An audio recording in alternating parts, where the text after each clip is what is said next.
Hello everyone, I am Mano Scaling, and I am here to help you today. I know you use this video to fall asleep, so before that, please like the video and subscribe to the channel, and also tell me where you are from and what time you are watching. Now get comfortable and relax.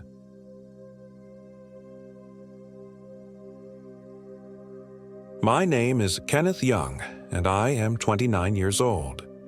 This happened in the Cranberry Wilderness of West Virginia, deep in the heart of the Monongahela National Forest, where the ancient mountains keep their darkest secrets buried in shadow and stone.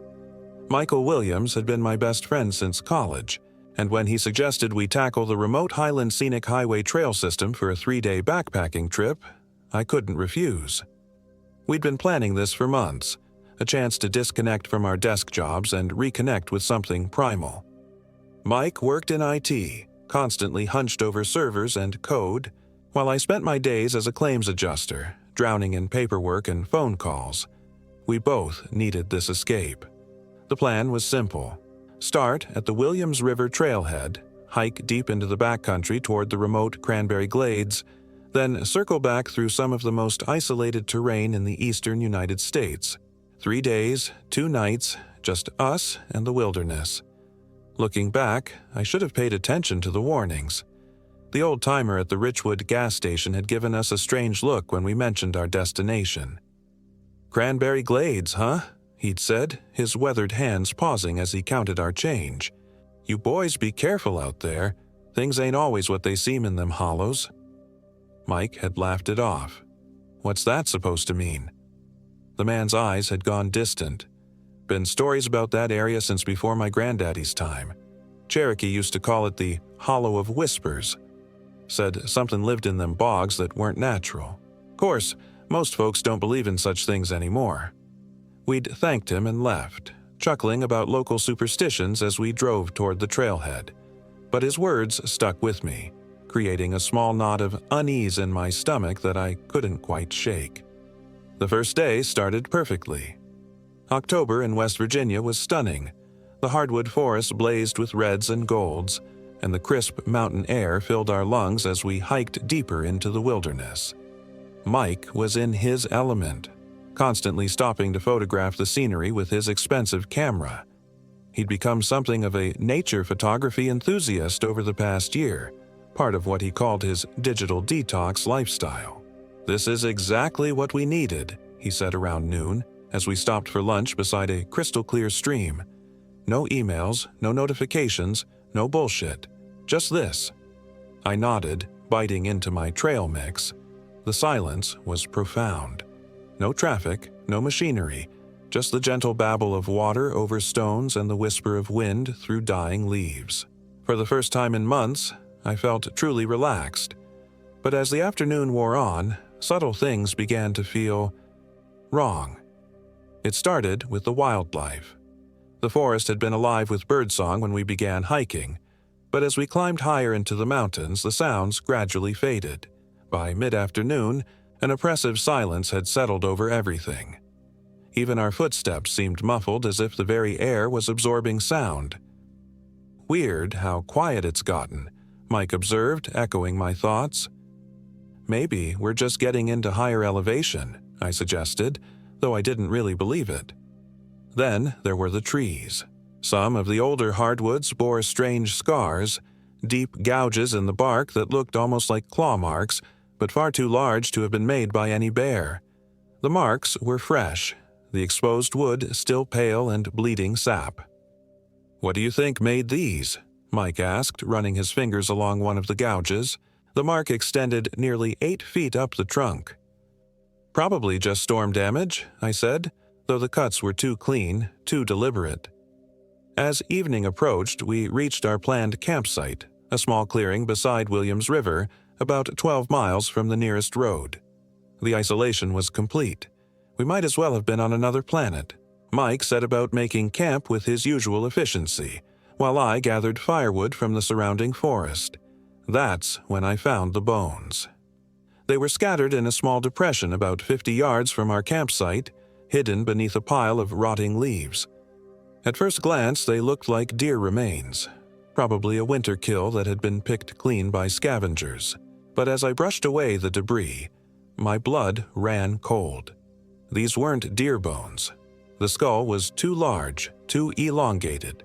The teeth were wrong, canines far too prominent, molars filed or worn to sharp points. The rib cage was massive but strangely distorted, as if the bones had been stretched and reshaped. Most disturbing were the arm bones, which seemed far too long for any normal animal. And there was something else. Carved into several of the larger bones were symbols, crude scratches that might have been letters or pictographs. They looked fresh. I should have told Mike immediately. Instead, I quickly covered the bones with leaves and debris, some primal instinct warning me to keep the discovery to myself. I told myself I was being paranoid, that they were just unusual animal remains, but my hands were shaking as I gathered my firewood. Back at camp, Mike had the tent set up and was working on starting a fire. He looked up as I approached with my armload of wood. "You look like you've seen a ghost," he said with a grin. "Find anything interesting out there?" "Just dead trees," I lied. "Lots of good fuel." But the fire wouldn't catch properly. No matter how we arranged the kindling or how much paper we used, the flames would sputter and die within minutes. The wood was dry enough and there was barely any wind, but something seemed to be actively preventing the fire from taking hold. "This is ridiculous," Mike muttered after the fifth failed attempt. "I could start a fire in a hurricane, but this—" Finally, after nearly an hour of trying, we managed to coax a small, weak flame to life. But even then, it burned strangely. The flames were too blue, and they seemed to cast shadows in the wrong directions. I told myself it was just the unusual mineral content in the local wood, but the sight made my skin crawl. As darkness fell, the temperature dropped rapidly. What had been a pleasantly cool evening became bone-chillingly cold, our breath misting in the air despite the season. We huddled close to our pathetic fire, eating a cold dinner of energy bars and jerky. "Listen," Mike said suddenly. I froze, straining my ears. At first, I heard nothing but the usual forest sounds: wind in the trees, the distant hoot of an owl. Then I caught it. A low, rhythmic sound, almost like chanting or singing, carried on the night air. "Probably just wind through the rocks," I suggested, though the sound was far too regular, too purposeful. "Since when does wind sound like that?" Mike countered, and he was right. The sound was distinctly vocal, multiple voices singing or chanting in some language I didn't recognize. The sound continued for nearly 10 minutes, seeming to come from different directions. Sometimes it was closer, sometimes farther away, as if the singers were moving through the forest around us. Then, as suddenly as it had begun, it stopped. The silence that followed was absolute and terrifying. We sat without speaking for a long time, both of us staring out into the darkness beyond our weak firelight. Every shadow seemed to move. Every sound made us jump. When we finally decided to turn in for the night, neither of us slept well. I woke several times to strange sounds: footsteps circling our tent, the rustle of something large moving through the underbrush, and once what sounded distinctly like someone calling my name from the darkness. Each time I looked out, there was nothing there, just the dying embers of our fire and the impenetrable blackness of the forest. The second day dawned gray and overcast, with a thick fog that seemed to cling to the mountains like smoke. We broke camp quickly, both of us eager to put distance between ourselves and the sight of our restless night. "Did you hear anything weird last night?" Mike asked as we shouldered our packs. "Just the usual forest sounds," I lied again. I was becoming increasingly worried about Mike's state of mind. He kept stopping to take pictures of things that weren't there: empty clearings, bare trees, shadows on rocks. When I asked him what he was photographing, he'd just smile and say he was capturing the essence of the place. The fog made navigation difficult. Our GPS units kept losing signal, and even when they worked, they showed our position as being miles from where we thought we were. The topographic maps, which had been perfectly clear the day before, now seemed confusing and contradictory. Trails that should have been there weren't, and paths we didn't remember were clearly marked. "This doesn't make sense," Mike muttered, studying his map for the third time in an hour. "According to this, we should be able to see Cranberry Glades from here, but all I see is more forest." He was right. We'd been hiking for hours, following what should have been a clear trail toward our destination, but the landscape around us remained unchanged. Endless hardwood forest stretching in every direction. It felt like we were walking in circles, though our compass bearing seemed correct. Around noon, we stopped for lunch in a small clearing that felt hauntingly familiar. As we ate, Mike's behavior became increasingly erratic. He kept glancing over his shoulder as if he could hear something I couldn't.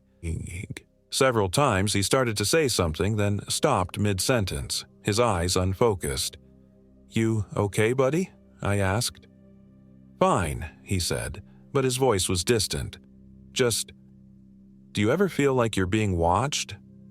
The question sent a chill down my spine, because I had been feeling exactly that all morning. The sensation of unseen eyes following our every move had been growing stronger with each passing hour. Every time I turned around, I expected to see someone standing in the trees behind us, but there was never anything there. "It's just the isolation getting to us," I said, trying to convince myself as much as him.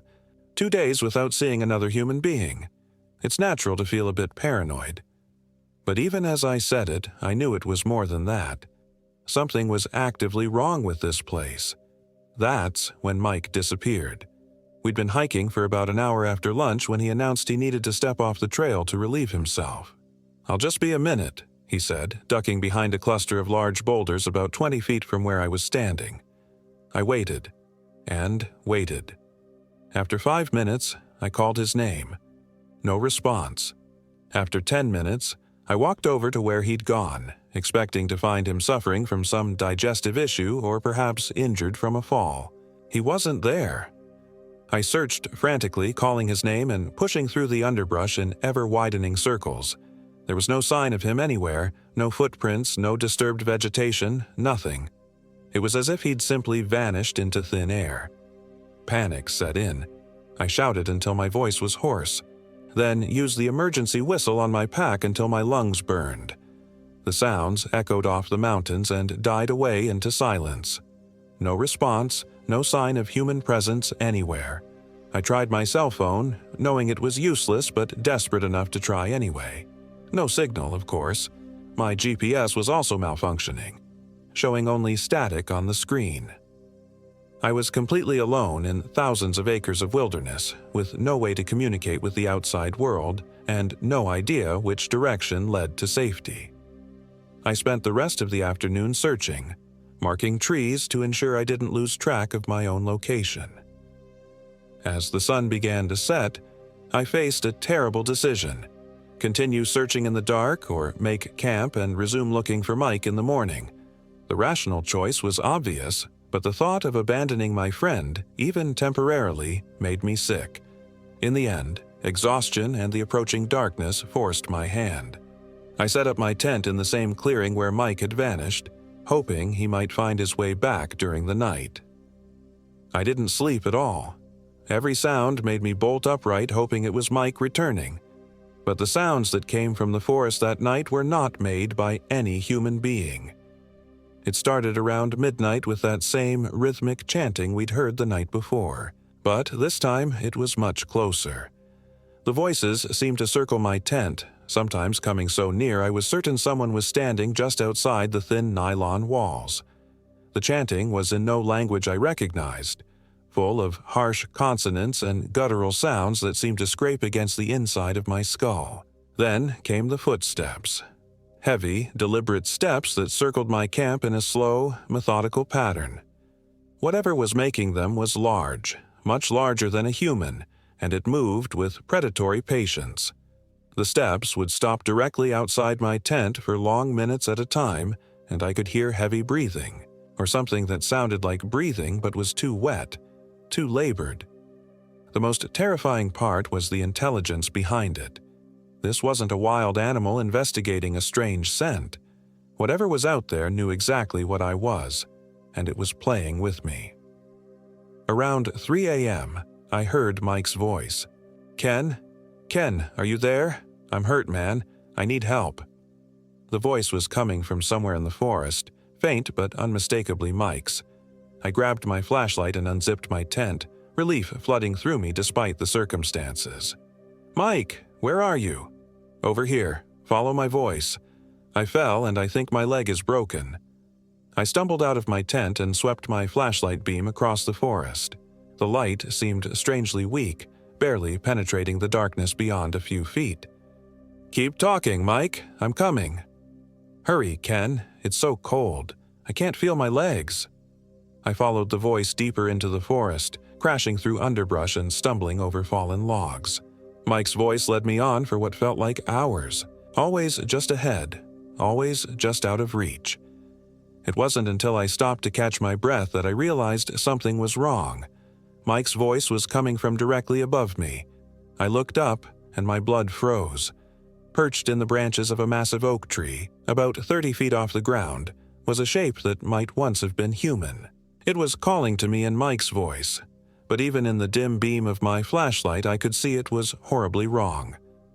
The thing was emaciated to the point of being skeletal, its limbs far too long for its torso. Its skin was pale and stretched tight, and its fingers ended in what looked like claws. But the worst part was the face, or what remained of it. The features were a grotesque parody of Mike's, stretched and distorted as if someone had tried to reshape clay into human form without quite remembering what humans looked like. "Ken," it said in Mike's voice, turning its head toward me with a wet, grinding sound. "Why did you leave me? I called for you. I called and called, but you never came." I ran. I crashed through the forest in blind panic, branches tearing at my clothes and face. Behind me, I could hear the thing dropping from the tree and pursuing me, its footsteps no longer heavy and deliberate but quick and skittering, like some massive insect. Mike's voice followed me, pleading and accusing. "Don't leave me again, Ken. Come back. We're supposed to be friends." I ran until my lungs burned and my legs gave out, finally collapsing beside a small stream. The sounds of pursuit had stopped, but I didn't trust the silence. I huddled against a fallen log, my flashlight clutched in my trembling hands, and waited for dawn. When the sun finally rose, I was horrified to discover I was less than 100 yards from my campsite. I'd run in a complete circle. My tent was still there, but something had been through my supplies. My food was scattered around the clearing, and my sleeping bag had been pulled from the tent and shredded. Worse, there were tracks everywhere. The same elongated footprints I'd seen around the bone pile, but fresh and clear in the soft earth. They circled my tent dozens of times, and some led directly to where I was now hiding. I knew I had to get out of there. Without Mike, my chances of survival were slim, but staying in this place meant certain death. I gathered what supplies I could salvage, stuffed them into my pack, and started hiking in what I hoped was the direction of the nearest road. The forest felt different in daylight, but not in a good way. The trees seemed to loom larger, their branches intertwining overhead to block out most of the sky. The fog had lifted, but an unnatural twilight persisted, as if the sun couldn't quite penetrate the canopy. And I wasn't alone. I could feel eyes on me constantly, and occasionally caught glimpses of movement in my peripheral vision. When I turned to look, there was never anything there, but I knew something was following me. Sometimes I could hear footsteps matching my pace, staying just out of sight. Worse, I began to hear Mike's voice again, calling to me from different directions. Sometimes he sounded injured and desperate, sometimes angry and accusatory. Each time I forced myself to ignore it and keep walking, but the temptation to answer was almost overwhelming. Hours passed in this nightmarish routine. My water was running low, and I had no idea if I was going in the right direction. The landscape around me remained stubbornly unchanged. The same dense forest, the same twisted trees, the same oppressive atmosphere. It was late afternoon when I saw the cabin. It appeared suddenly in a small clearing, as if it had materialized from the forest itself. The structure was old but seemed solid, built from local timber and stone.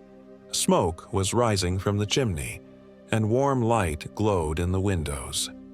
After 2 days of isolation and terror, the sight of human habitation filled me with overwhelming relief. I approached cautiously, calling out as I walked. "Hello? Is anyone there? I need help." The front door opened and Mike stepped out. He looked exactly as he had when we'd started our trip. Clean, well-rested, wearing the same clothes. He smiled and waved as if nothing unusual had happened. "Ken, there you are. I've been waiting for you." Every instinct I had screamed at me to run, but exhaustion and hope made me hesitate. This looked like Mike, sounded like Mike. Maybe everything else had been some kind of stress-induced hallucination. Maybe there was a simple explanation for his disappearance. "Mike, where the hell have you been? I've been looking for you for—" "Come inside," he interrupted, his smile never wavering. "I have something to show you." That's when I noticed his eyes. They were the right color, the right shape, but they were completely empty. There was no recognition there, no warmth, no humanity. It was like looking into the eyes of a mannequin. "You're not Mike," I whispered. The thing wearing my friend's face tilted its head to one side, farther than any human neck should bend. "Of course I'm Mike. Who else would I be?" I backed away slowly, my hand moving to the knife on my belt. "What did you do with him?" "I didn't do anything with him." The Mike thing's voice was changing, becoming deeper, more guttural. "I am him, just improved." The transformation began as I watched. The skin on its face started to stretch and distort, the features flowing like melted wax. The body elongated, joints bending in impossible directions. Within seconds, I was facing the same skeletal horror I'd seen in the tree, but now it was speaking in a voice that shifted between Mike's familiar tones and something else entirely. "You left me, Ken," it hissed. "When I called for help, you left me. But it's okay. I understand now. I understand what this place really is." I drew my knife and held it in front of me, though I knew it would be useless against this thing. "Stay back," it laughed, a sound like breaking glass. "You can't hurt me, Ken. I'm not really here. None of this is real. Don't you understand? This whole place exists between spaces, between what is and what might be." The Cherokee knew. That's why they avoided it. The thing that had been Mike began to circle me, moving with that same skittering gait I'd heard in the forest. "But you can join me. It's not so bad once you stop fighting it. You just have to let go of who you were." I feinted, left, and ran right, sprinting for the forest.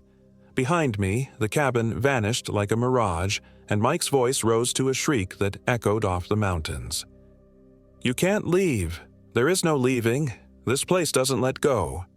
I ran harder than I ever had in my life, crashing through underbrush and leaping over fallen logs. The thing pursued me, its inhuman shrieks filling the air, but gradually the sounds faded behind me. I ran until I couldn't run anymore, then walked until I could barely stand. Just as darkness was falling again, I stumbled onto a dirt road. I followed it for hours, not caring where it led as long as it took me away from that cursed place. Near midnight, I saw the lights of a small town in the distance. Richwood, the same place where we'd stopped for gas at the beginning of our trip. The state police found me collapsed on the side of Route 39, dehydrated and delirious. They took me to the hospital, where I spent 3 days under observation. When I was finally coherent enough to tell my story, they organized a search and rescue operation. They never found Mike. The search team scoured the area for weeks using helicopters, tracking dogs, and experienced wilderness experts. They found our original campsite, abandoned just as I'd left it. They found the clearing where Mike had vanished, but they found no trace of him, no sign that he'd ever been there at all. The official report listed him as missing, presumed dead due to exposure or animal attack. His family held a memorial service. I was the only one who knew the truth, that something far worse than death had claimed him in those haunted mountains. I've never been back to West Virginia. I've never been camping again. Even the thought of dense forest makes my skin crawl and my hands shake. But sometimes, usually late at night when I'm alone, I hear Mike's voice calling to me from somewhere far away. "Ken, Ken, are you there? I'm still waiting for you." The doctors say it's post-traumatic stress, that my mind is playing tricks on me. They've given me medications and therapy and coping strategies. None of them work because they don't understand what I know to be true. That place, that hollow between worlds, is still out there, and Mike is still there too, or what's left of him. Changed, twisted, but still calling for his friend to come back and join him in the darkness. Sometimes, in my weakest moments, I almost want to answer. The Cherokee were right to avoid the hollow of whispers.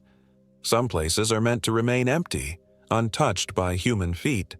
Some hungers are too ancient and terrible to comprehend. And some friendships are too strong to break, even when one friend has become something that should not exist. I know Mike is still out there, waiting in that space between reality and nightmare, and I know that someday he'll find a way to come looking for me. After all, what are friends for?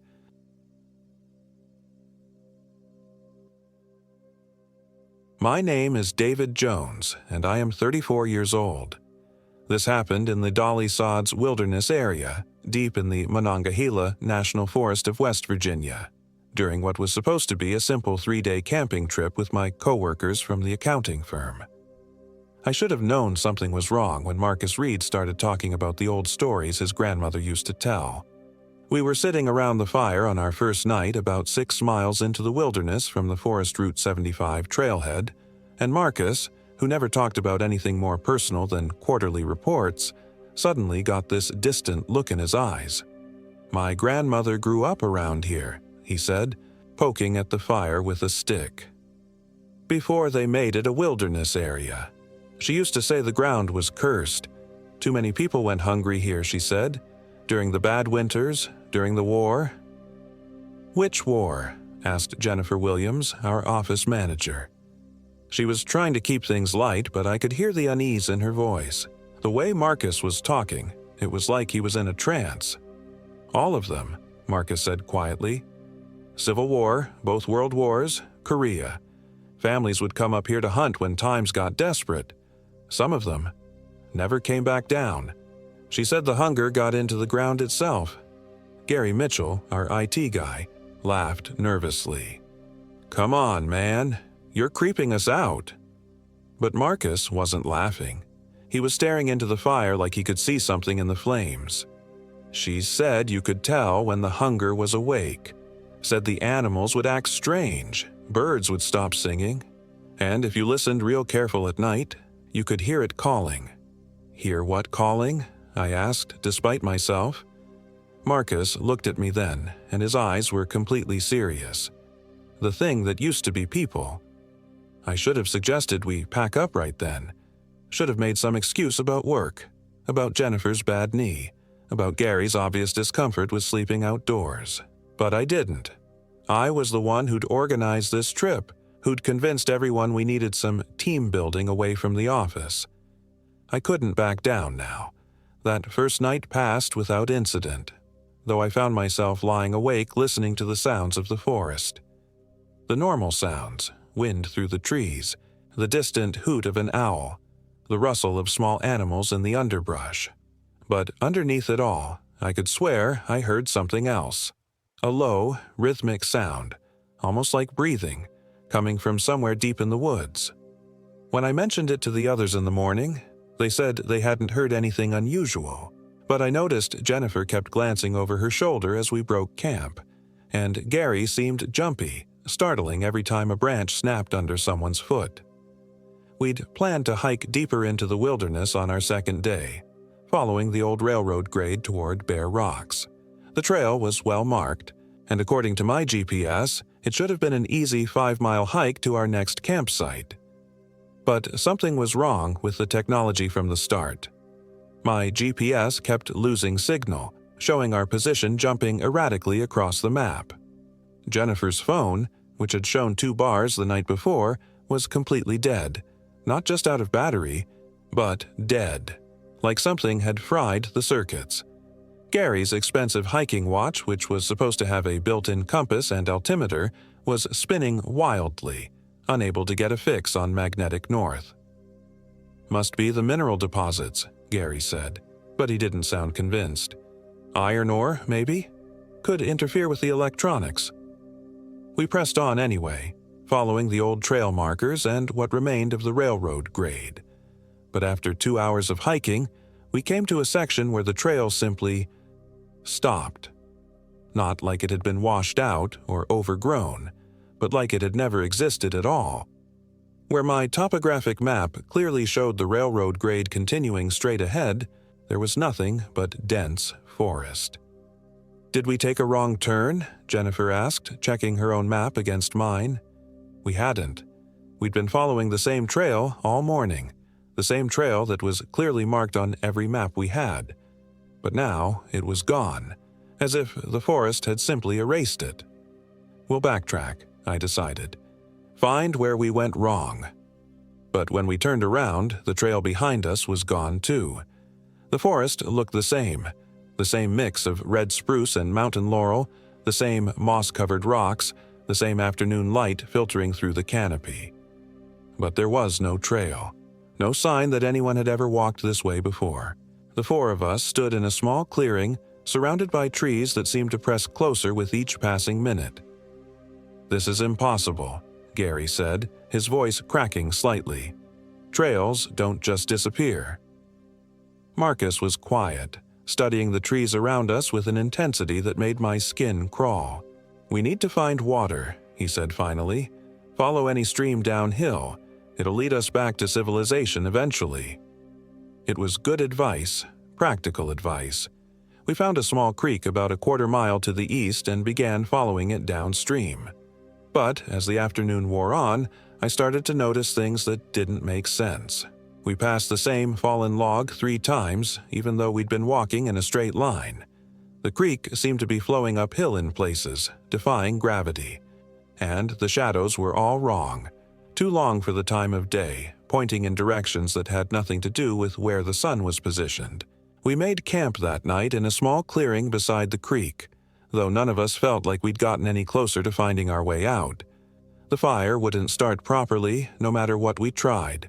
The wood was dry, the kindling was good, but the flames kept guttering out, as if something was sucking the oxygen away.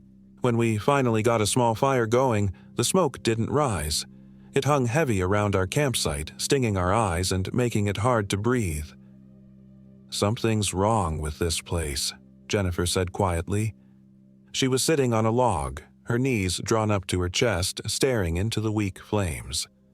"I can feel it. Like we're being watched." "It's just the stress," I said, but I didn't believe it myself. I could feel it too, a presence in the woods around us, something patient and hungry and very, very old. Gary had been unusually quiet all evening, sitting apart from the rest of us, staring off into the trees. When I called his name, he didn't respond at first. Then, slowly, he turned to look at me, and his expression was empty. Not scared, not confused, just empty, like someone had reached inside his head and scooped out everything that made him Gary. "Are you okay?" I asked. He smiled, but it was wrong somehow. Too wide, lasting too long. "I'm fine," he said. "Just tired." But when he said it, his voice was different, flatter, like he was reading words from a script he didn't understand. We took turns keeping watch that night. During my shift, from midnight to 2 a.m., I heard the breathing again, that low, rhythmic sound coming from the darkness beyond our firelight. But this time, it seemed closer, and underneath it, so faint I almost missed it, I could hear something else, a wet, tearing sound, like meat being pulled apart. When Gary relieved me for the next watch, he moved differently. His walk was too careful, too measured, like he was concentrating on each step. And when he smiled at me, I saw that his teeth were stained with something dark. "Get some sleep," he said in that same flat voice. "Big day tomorrow." I tried to sleep, but couldn't shake the feeling that something was very wrong. Around 4 a.m., I gave up and sat up in my sleeping bag, looking around the campsite. Jennifer was curled up near the dying fire, snoring softly. Marcus was in his tent, presumably asleep, and Gary was gone. I got up quietly and looked around the clearing. His sleeping bag was empty but unzipped from the inside, like he'd gotten up voluntarily. There were no signs of struggle, no drag marks, nothing to indicate he'd been taken. He'd simply left. I considered waking the others, but something made me hesitate. A sound from the woods. Footsteps, but wrong somehow. Too heavy and with an odd rhythm, like someone walking who'd forgotten how feet were supposed to work. Gary stepped back into the firelight and I almost cried out with relief. But as he got closer, I realized why the footsteps had sounded wrong. He was favoring his left leg, dragging it slightly, and his left arm hung limp at his side. And his face. His face was Gary's face, but it didn't fit right anymore, like someone had taken it off and put it back on slightly crooked. His left eye sat a little too low, and his mouth was pulled up in a permanent half-smile that never quite reached his eyes. "Couldn't sleep," he said when he saw me watching. But his voice was different again. Not just flat, but somehow layered, like multiple people speaking in unison but slightly out of sync. "Where did you go?" I whispered. "Just for a walk," he said, settling back into his sleeping bag. Needed to clear my head. But as he lay down, I saw something that made my blood freeze. Dark stains on the back of his shirt and hanging from his hair, caught in the firelight. Small white fragments that looked suspiciously like bone. I didn't sleep for the rest of the night. When morning came, Gary seemed more like himself again. The asymmetry in his face was less pronounced, his movements more natural. I started to wonder if I'd imagined the whole thing, if the stress and fear had made me paranoid, but then Jennifer pointed out that her backpack was missing. "I left it right here," she said, pointing to a spot near her sleeping bag. "All my food, my water purification tablets, everything." We searched the campsite thoroughly but found no trace of the pack. It was as if it had simply vanished during the night. "Maybe an animal took it," Marcus suggested, but he sounded doubtful.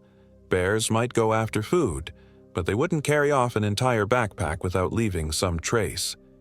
Gary was helpful in the search, almost aggressively so. He crawled through underbrush, checked every possible hiding spot, called out suggestions, but I noticed he never actually looked in any of the places he suggested. And when Jennifer mentioned that her water purification tablets had been in the missing pack, he got this strange expression, almost like he was pleased. We decided to continue following the creek downstream, hoping it would lead us to the Dry Fork River and from there back to civilization. But as we hiked, I started noticing things about Gary that made my skin crawl. He was walking differently. Not the injured gait from the night before, but with a predatory fluidity that was completely unlike his usual clumsy shuffle. And he kept sniffing the air, like he was tracking something. Around noon, we stopped for a rest in a small meadow. Jennifer was getting dehydrated. Without her purification tablets, she'd been reluctant to drink from the creek, and we were running low on bottled water. She was pale and shaky, clearly struggling. "I'll scout ahead," Gary offered, "see if I can find a better source of water." Before any of us could object, he disappeared into the trees. He was gone for 2 hours. When he finally returned, he was carrying a plastic water bottle, Jennifer's water bottle, the one that had been in her missing backpack. "Found this caught in some branches about a mile downstream," he said, handing it to her. "Must have been washed away." Jennifer took the bottle gratefully and drank deeply, but I was watching Gary's face and I saw the same pleased expression again, like he was savoring a private joke. Within an hour, Jennifer started getting sick. It started as nausea, then stomach cramps, then violent vomiting. She was burning up with fever, delirious, mumbling about things moving in the shadows. Marcus and I did what we could for her, but without medical supplies, we were helpless. Gary offered to help, but every time he came near her, she got worse. "Don't let him touch me," she whispered to me during a brief, lucid moment. "There's something wrong with his smell, like rotting meat." By evening, Jennifer was unconscious. Her breathing was shallow and ragged, and her skin had taken on a grayish pallor. Marcus wanted to try to carry her out, but she was dead weight, and we still had no idea which direction to go. "We need to make a decision," Gary said as we sat around the fire. "We can't all die out here." There was something in his tone that made me look at him sharply. He was staring at Jennifer's still form with an expression I couldn't quite read. Hungry, maybe? Anticipatory. "What are you suggesting?" Marcus asked. Gary shrugged. "I'm just saying, she's slowing us down. And if she dies anyway..." He trailed off, but the implication was clear. "We're not leaving her," I said firmly. Gary smiled that wrong smile again. "Of course not. I'm just thinking practically." But that night, during Gary's watch, Jennifer disappeared. I woke up around 3 a.m. to the sound of Marcus calling her name. Her sleeping bag was empty, unzipped from the inside just like Gary's had been the night before. But this time, there were drag marks in the dirt leading away from the campsite. "She must have wandered off," Gary said when we confronted him. "The fever, you know. People get delirious. They do strange things." But the drag marks told a different story. They showed that someone had been pulled, not walking, but dragged, away from the camp. And they led in the direction Gary had gone on his scouting trip the day before. Marcus wanted to follow the trail immediately, but Gary convinced him to wait until dawn. "We'll just get lost in the dark," he argued. "Better to wait until we can see properly." I didn't sleep for the rest of the night. Every time I closed my eyes, I could hear that wet, tearing sound again, coming from somewhere in the direction Jennifer had been taken. And Gary. Gary sat by the fire, humming softly to himself, occasionally glancing in the same direction with that pleased expression. When dawn came, we followed the drag marks. They led through dense undergrowth, over fallen logs, deeper into the wilderness than we'd been before. After about a mile, they stopped at the edge of a small ravine. At the bottom of the ravine, partially hidden by fallen leaves, were Jennifer's clothes. Just her clothes, torn and blood-soaked, but empty. No body, no bones, nothing else. Marcus stared down at the clothes, his face white with shock. What could have done this? I was watching Gary, and I saw him lick his lips. Just once, quickly, like he was savoring the memory of a good meal. "Animal attack," Gary said. "Bear, maybe, or a big cat. They sometimes drag their prey away to eat it." But there were no paw prints around the ravine, no claw marks on the nearby trees, and the way Jennifer's clothes were torn, it wasn't from claws, it was from teeth, human teeth. That's when I knew for certain what Gary had become. We climbed down into the ravine to search for any other trace of Jennifer, though I think we all knew we wouldn't find anything. Gary was helping with the search, but I noticed he stayed well away from Jennifer's torn clothes, like they might contaminate him somehow. Marcus found something else, though. Tucked under a fallen log, almost hidden, a small pile of white fragments. Bones, picked clean, some of them clearly human, and among them, glinting in the dappled sunlight, Jennifer's wedding ring. "Oh, God," Marcus whispered, backing away from the pile. "Oh, God, oh, God." Gary was immediately beside him, putting a comforting hand on his shoulder. "It's okay," he said in that flat, wrong voice. "She's not suffering anymore." But when Gary touched him, Marcus jerked away like he'd been burned. He looked at Gary with dawning horror, then at me. "It's him," Marcus said quietly. "It's been him all along." Gary's smile faltered for the first time since the night before. "I don't know what you're talking about." "The water bottle," Marcus said, his voice getting stronger. "You knew exactly where to find it, and Jennifer getting sick right after she drank from it. And now this." He gestured at the pile of bones. Gary's expression shifted, becoming something cold and predatory. "Careful, Marcus. The woods are dangerous. Accidents happen." Marcus turned to run, but Gary was faster than any human had a right to be. He caught Marcus before he'd taken 3 steps, wrapping his arms around him from behind. And then I heard the most horrible sound, the wet crack of bones breaking. Marcus screamed once, a high, thin sound that echoed off the ravine walls. Then Gary's hand clamped over his mouth and the scream was cut off. I could hear Marcus trying to breathe through his nose, making desperate whimpering sounds. "Nothing personal," Gary said conversationally, and his voice was completely different now, deeper, with an odd resonance that seemed to come from somewhere else. "But I'm still so very hungry." I ran. I crashed through the underbrush, branches tearing at my clothes and face, not caring about direction or noise or anything except getting away from the thing that had been wearing Gary's face. Behind me, I could hear Marcus's muffled screams getting weaker, then stopping altogether. I ran until my lungs burned and my legs gave out, then crawled behind a fallen tree and tried to catch my breath. In the distance, I could hear something crashing through the forest after me. Something that moved too fast, too fluidly, making sounds no human throat should be able to produce. It was calling my name. "David," it said in Gary's voice, but wrong, layered with harmonics that made my teeth ache. "David, where are you? Marcus is hurt. He needs help." I pressed myself against the rotting log, trying to make myself as small as possible. The footsteps were getting closer, and with them came a smell. The sweet, cloying stench of decay and something else, something that made my stomach turn. "I know you're close," the thing said, and now it wasn't even pretending to be Gary anymore.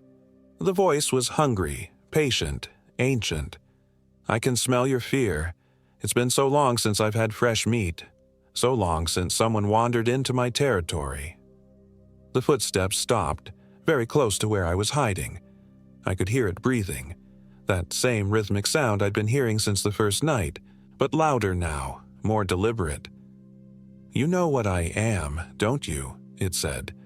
"Your friend Marcus figured it out in the end, right before I opened him up and ate his heart while it was still beating." I bit down on my hand to keep from making any sound, tasting blood. "The old woman was right, you know. You, Gary's grandmother. The hunger is in the ground here. Has been for over a century. All those people who came up here when times were hard, when winter was long, when the war made food scarce. Some of them survived by eating things they shouldn't have eaten. And when you eat human flesh in a place like this, a place where the barriers are thin, sometimes the hunger eats you back." The thing that had been Gary laughed, a sound like grinding bones. Gary was so easy. All it took was a little cut on his hand while he was gathering firewood that first night. Just a drop of my blood mixed with his and I was inside, wearing him like a comfortable old coat. I heard the footsteps moving away, circling around the fallen log. It was hunting me, taking its time, savoring the chase. "I've been hungry for so long," it continued. "Decades since anyone was foolish enough to camp this deep in the wilderness. I was starting to think I'd starve. But then you came along, you and your little office friends, and I knew I'd have enough meat to last me through another winter." The footsteps stopped directly above where I was hiding. "Found you." I rolled away from the log just as something that had once been Gary but was now much larger dropped down where I'd been crouched. In the fading light, I could see what it really looked like. Gary's face stretched over a frame that was too tall, too thin, with joints that bent in the wrong directions. Its hands were tipped with claws that had grown through what remained of Gary's fingernails, and its mouth was full of teeth that were too sharp, too many. I ran again, but I was exhausted, stumbling over roots and rocks in the growing darkness. Behind me, I could hear the thing pursuing, no longer bothering to be quiet. It moved through the forest like it owned it, like every tree and stone was part of its body. I don't know how long I ran. Time seemed to stretch and compress in impossible ways. The moon was full overhead, but its light seemed wrong, too bright, casting shadows that moved independently of their objects. And in those shadows, I could see other shapes moving. Other hungry things that had been waiting in the deep places of the forest. Finally, I stumbled into a clearing I recognized, our original campsite from the first night. The fire ring was still there, cold now, full of ash and charred wood. And beyond it, impossibly, I could see lights through the trees. Electric lights. Civilization. I ran toward the lights, gasping with relief. But as I got closer, I realized they weren't electric lights at all. They were fires. Dozens of small fires scattered through the forest, each one burning with that same wrong light as the moon. And around each fire I could see shapes that might once have been human, all of them watching me with eyes that reflected the flames. The thing wearing Gary's face stepped into the clearing behind me. "Welcome to my family," it said. "Some of them have been here since the Civil War. Others are more recent additions. They all came looking for food when times were hard. They all found me instead." The shapes around the fires began to move closer, their movements jerky and unnatural. I could see them more clearly now, men and women in various states of decay, some still wearing the rotted remnants of period clothing, others naked and changed beyond easy recognition. All of them were hungry. "You have a choice," the Gary thing said. "You can run and let my family hunt you. Or you can join us willingly. Let me cut you. Let a little of my blood mix with yours, and you'll never be hungry again. Never be alone, never die." I looked around the clearing at the assembled horrors, at the fires that cast no real warmth, at the thing that had consumed my friends and was wearing their faces like masks, and I made my choice. I ran straight at the Gary thing, catching it off guard. We went down in a tangle, rolling across the cold ashes of our old fire. It was stronger than me, much stronger, but I had surprise on my side. I managed to grab a half-burned piece of firewood and drove it into what remained of Gary's face. The thing screamed. Not with Gary's voice, but with something that sounded like a winter wind through dead trees. Black blood poured from the wound, hissing where it hit the ground. The other creatures around the fires howled in response, a chorus of inhuman voices that made my bones ache. I ran again, and this time in the direction I thought might lead back to the trailhead. Behind me, I could hear the Gary thing giving chase, but it was slower now, hurt. The other creatures were following too, but they seemed reluctant to leave their fires. I ran through the night, guided by some instinct I didn't understand. Every time I thought I was lost, I'd catch a glimpse of something familiar. A tree I remembered, a rock formation, a bend in a stream. The forest was letting me go, for reasons I couldn't fathom. As dawn broke, I stumbled out of the tree line onto Forest Route 75. My car was still there, covered in dew but intact. I drove straight to the nearest town, a place called Davis, and called the state police. They organized a search party, of course, sent helicopters and tracking dogs and experienced wilderness guides into the dolly sods to look for my missing co-workers. They found our original campsite, and the second one where Jennifer had gotten sick. They found some scattered camping gear and Jennifer's torn clothes at the bottom of the ravine. But they never found any bodies, and they never found the clearing with the fire rings, or any sign of the things that lived around them. The official report listed Gary Mitchell, Jennifer Williams, and Marcus Reed as missing, presumed dead due to exposure and possible animal attack. The case is still open, technically, but no one's actively investigating anymore. I tried to tell them the truth at first, but when I mentioned the creature that had been wearing Gary's face, the blood that hissed and burned, the other things gathered around their fires, they started looking at me like I was suffering from trauma-induced hallucinations. Maybe they were right. Maybe the stress and isolation got to me, and I invented the supernatural elements to cope with whatever really happened out there. Maybe Gary really did snap and kill the others before wandering off to die in the wilderness. Maybe I'm the one who's crazy.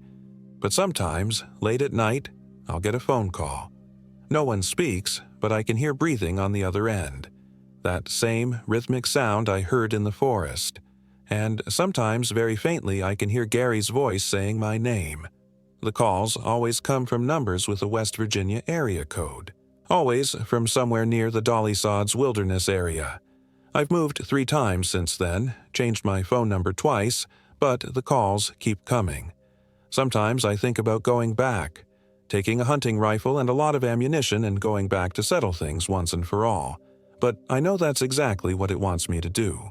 It's still hungry, after all, still patient, still waiting in the deep places of the forest for the next group of city people who think they can handle a little wilderness camping. My leg never healed right after that night. Something happened when I was running through the dark, a fall maybe, or a branch that caught me wrong. The doctors say there's nothing structurally wrong, but it aches constantly, especially when the weather changes, especially when it's very cold. Sometimes I wonder if it's more than just an injury. Sometimes I wonder if a little of that black blood got into me somehow and I'm changing slowly, bit by bit. But I try not to think about that. I try to focus on the fact that I got out. I survived when the others didn't. Even if part of me is still back there in the forest, sitting around those wrong fires, waiting for the next group of hikers to stumble into the wrong part of the wilderness. I don't go camping anymore. I don't even like being in the woods during the day. But sometimes when I'm driving through rural areas and I see a Forest Service road disappearing into the trees, I'll slow down and look. And sometimes, if the light is just right, I can see smoke rising from somewhere deep in the woods. Thin columns of it, too many to count, rising straight up into the sky like signals, like dinner bells. The hunger is still out there, still waiting, and now it knows exactly what I taste like.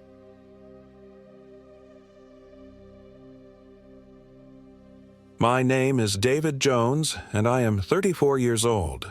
This happened in the remote wilderness of the Monongahela National Forest in West Virginia, near a place locals call Seneca Rocks, though we never made it that far. I should have listened to the warnings. The clerk at the outfitter in Petersburg had that hollow look in his eyes when he asked where we were headed. When I mentioned the trail near Spruce Knob, he just shook his head and muttered something about the hungry season. But we were 5 adults from the accounting firm, eager for our annual team-building retreat. What could go wrong? My colleagues were an interesting bunch. There was Jennifer Williams, our uptight department head who insisted on bringing a GPS unit despite her complete lack of outdoors experience. Michael Brown, the office comedian who never took anything seriously until he had to. Sarah Rodriguez, quiet and observant, with a photographic memory that would prove both blessing and curse. And finally, Robert Johnson, our newest hire, a soft-spoken man with nervous habits who jumped at every shadow. We started our hike on a crisp October morning, the kind where your breath makes little clouds and the leaves crunch satisfyingly underfoot. The trail began well-marked, winding through dense hardwood forest painted in brilliant reds and golds. But about 3 miles in, something felt off.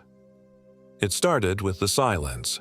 Not the peaceful quiet of nature, but an oppressive absence of sound that pressed against your eardrums like cotton.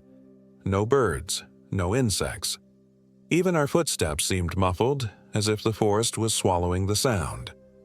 Sarah mentioned it first, her voice barely above a whisper.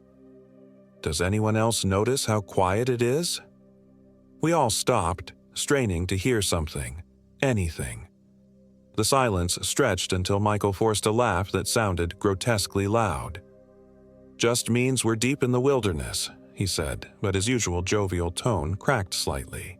Good thing, right, no traffic, no city noise. But I felt it too, that wrongness that crawls up your spine when your primal brain screams danger even though your rational mind can't identify the threat. The trees seemed to lean inward, their branches creating a canopy so thick that despite it being midday, we were walking in perpetual twilight. By evening, we'd reached what should have been our campsite according to the map, a clearing beside a stream that our research indicated would provide fresh water. Instead, we found a grove of dead trees, their bark blackened as if by fire, though there was no smell of smoke. The stream was there, but the water ran dark and oily, with a metallic tang that made my stomach turn. "This isn't right," Jennifer said, consulting her GPS device with increasing frustration. "According to this, we should be 2 miles northeast of here." She shook the unit, pressed buttons, but the screen flickered between incomprehensible symbols and coordinates that placed us everywhere from Canada to Mexico. "Technology fails sometimes," I said, trying to project confidence I didn't feel. "We'll use the old-fashioned way, map and compass." But when Sarah spread out the topographical map, the ink seemed to shift in the fading light. Elevation lines writhed like worms, and the compass needle spun lazily before pointing to what felt like magnetic south. Robert hadn't spoken in hours.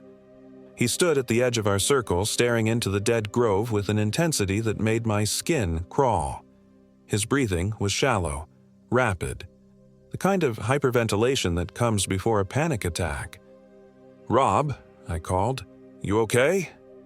He turned slowly, and for just a moment, his pupils seemed to catch the light wrong, reflecting it back like an animal's. "I can hear them," he whispered. "Hear what?" "The voices. They're calling my name." We all listened, but there was only that suffocating silence. Michael clapped Robert on the shoulder, perhaps a bit too hard. "Just the wind.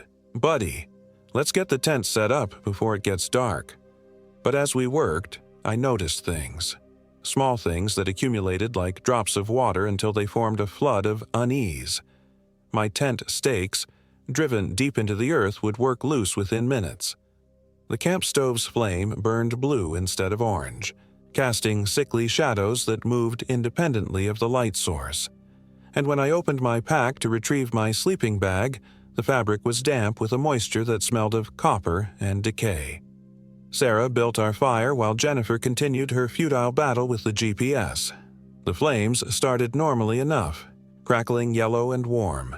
But as darkness fell, the color shifted, first to green, then to a deep violet that seemed to absorb light rather than provide it. The smoke rose straight up in the still air, forming shapes that looked almost deliberate, almost like symbols. "That's not natural," Sarah said, backing away from the fire pit. Michael laughed, but it was strained. "Come on, it's just the wood, probably some mineral content in the soil."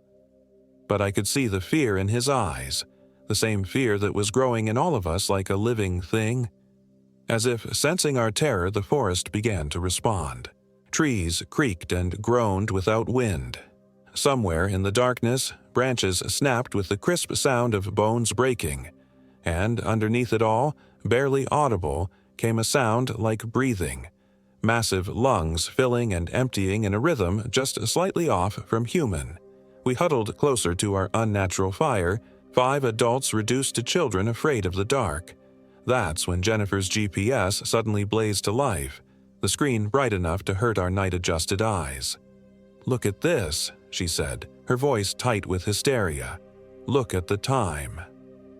The display read 3:47 a.m., but according to my watch and everyone else's, it was barely 9 o'clock. As we stared, the numbers began counting backward. 3:46, 3:45, 3:44. "It's just malfunctioning," I said, but my voice sounded hollow even to me. Robert stood abruptly, his movement so sudden we all flinched. "I need to gather more firewood," he announced. His voice was flat, emotionless, completely unlike his usual nervous cadence. "Rob, wait," I called. "We should stick together." But he was already walking into the forest, his flashlight beam swallowed by the oppressive darkness between the trees. I started to follow, but Sarah grabbed my arm. "Let him go," she whispered urgently. "Something's wrong with him. Have you noticed his eyes?" I had noticed. The way they'd begun to reflect light, the way his blinks had become less frequent, more deliberate, and his skin, pale before, it now had a waxy, translucent quality that made the veins underneath clearly visible. We waited. 5 minutes became 10, then 20. I called his name into the darkness, my voice echoing strangely as if the sound was being stretched and distorted. No response. "We have to look for him," Jennifer said, but she made no move to leave the fire's circle. In the morning, I decided, when we can see. But morning brought no relief. I woke to find my sleeping bag unzipped from the inside, though I had no memory of opening it. My boots were gone, replaced by a pair that looked identical but felt wrong, too tight, as if my feet had changed shape overnight. When I emerged from my tent, the camp looked different. Our fire pit was cold, filled with ash that moved and swirled despite the complete absence of wind, and carved into the dirt around it were symbols, crude but deliberate marks that hurt to look at directly. Robert's tent stood empty, but not just empty, violated. The fabric was slashed from within, long tears that spoke of desperate clawing. Dark stains covered the sleeping bag, and the metallic smell of blood hung thick in the air. "Jesus Christ," Michael breathed, his usual humor completely absent. Sarah was examining the symbols in the dirt, her face pale but determined. "These aren't random," she said. "There's a pattern here, like a summoning circle." "Don't be ridiculous," Jennifer snapped, but her voice shook. "Robert probably just had an accident, cut himself on something." But we all knew the quantity of blood was wrong. No simple cut could account for the dark pools that had soaked into the earth. And then there was the smell. Not just blood, but something else. Something rotten and sweet, like fruit left to decay in the sun. As we debated what to do, a figure emerged from the tree line. Robert walked toward us with measured steps, his movements too fluid, too controlled. But something was fundamentally wrong with his appearance. His clothes hung loose, as if he'd lost significant weight overnight. His skin had taken on a gray pallor, and his eyes were completely black. Not just the pupils, but the entire visible surface. "Robert," I called tentatively. He smiled, and I wished he hadn't. His teeth had grown longer, sharper, and when he opened his mouth wider, I could see that his tongue was forked like a snake's. "I found something wonderful in the woods," he said, and his voice was Robert's but wrong, like an imperfect recording played at the wrong speed. "You all need to see it." "What happened to you?" Sarah demanded, backing toward her tent. Robert tilted his head at an angle that was just slightly too far to be human. "Nothing happened to me. I happened to me. I found what I was always meant to be." He took a step closer, and I could see that his fingernails had grown into claws, black and curved like a raptor's talons. When he moved, his joints bent in ways that defied anatomy, as if extra bones had been inserted into his limbs. "Stay back," Michael warned, grabbing a tent stake as a weapon. Robert laughed, a sound like wind through dead leaves. "You still don't understand, do you? This place doesn't follow your rules. Time doesn't work here, space doesn't work here, and soon, you won't work here either." As if to demonstrate his point, I looked at my watch and saw the hands spinning backward. The sun, which should have been climbing toward noon, seemed to be setting in the east. And the trees around our campsite were moving. Not swaying, but actually repositioning themselves, roots sliding through the earth like massive earthworms. "We need to leave," I said. "Now." But when we looked for the trail that had brought us here, it was gone. In its place was a wall of thorns, black and glistening with a substance that might have been sap or might have been blood. Robert followed our gaze and smiled wider. "The forest is hungry," he said. "It's been hungry for so long, and now it's feeding time." That's when he attacked.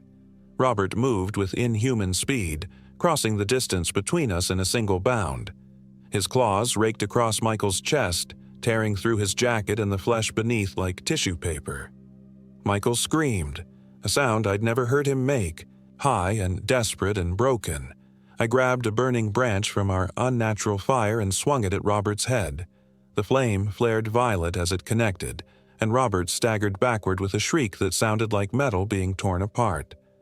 But where the fire had touched him, his skin didn't burn. It cracked open like bark, revealing something dark and squirming underneath. "Run!" I shouted, though there was nowhere to go. Jennifer had her GPS out again, frantically pressing buttons as if it could somehow teleport us away from this nightmare. Sarah was helping Michael to his feet, his shirt soaked with blood but the wounds not as deep as they'd first appeared. And Robert was changing. His human facade was falling away like a shed skin. His limbs stretched and thinned, joints popping and reforming. His spine curved backward at an impossible angle, and from his shoulder blades, something that might charitably be called wings began to unfurl. Leathery membranes supported by finger-like appendages that ended in more claws. "You smell like fear," he said, and his voice was no longer even remotely human. "Fear and meat and the sweetness of ending. I'm going to enjoy taking you apart, piece by piece." The trees around us had formed a complete circle now, their branches interwoven so tightly that no light penetrated from outside. We were trapped in a natural arena with something that wore Robert's face but had become utterly alien. But Sarah, bless her observant nature, had noticed something. "The symbols," she hissed. "Look at the symbols in the dirt." The crude marks we'd found that morning were glowing now, pulsing with the same violet light as our fire. And as Robert, or the thing that had been Robert, moved around the circle, it carefully avoided stepping on them. "It can't cross the lines," she whispered. "There's some kind of barrier." But even as she spoke, the symbols were fading. Whatever power they held was weakening, and the creature knew it. It crouched at the edge of the circle, muscles bunched beneath its transformed skin, waiting for the moment when the protection would fail completely.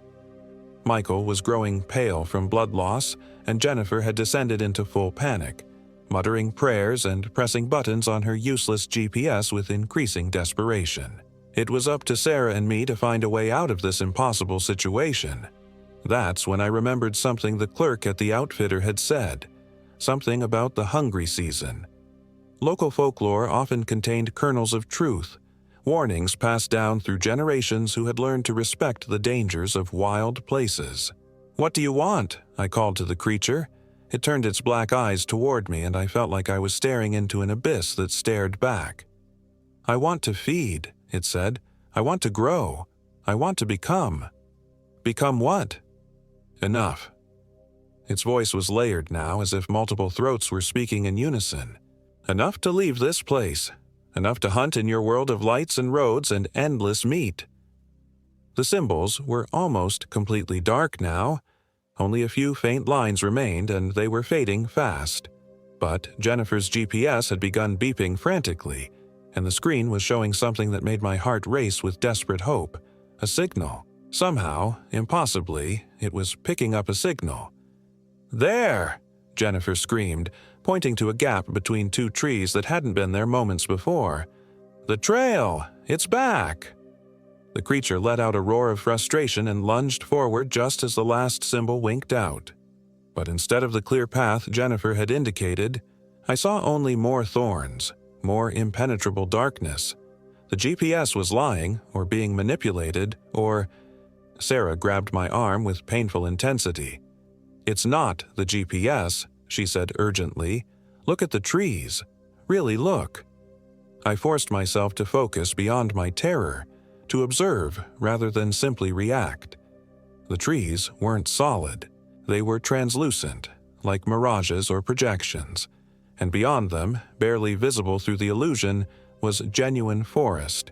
Normal forest with normal shadows and normal sounds. "It's all an illusion," I breathed. "Not all of it," Sarah said grimly, as the creature that had been Robert landed in our midst with bone-jarring impact. Its claws swiped through the air where my head had been a split second before. I rolled away, came up running, and crashed directly into what felt like solid wood.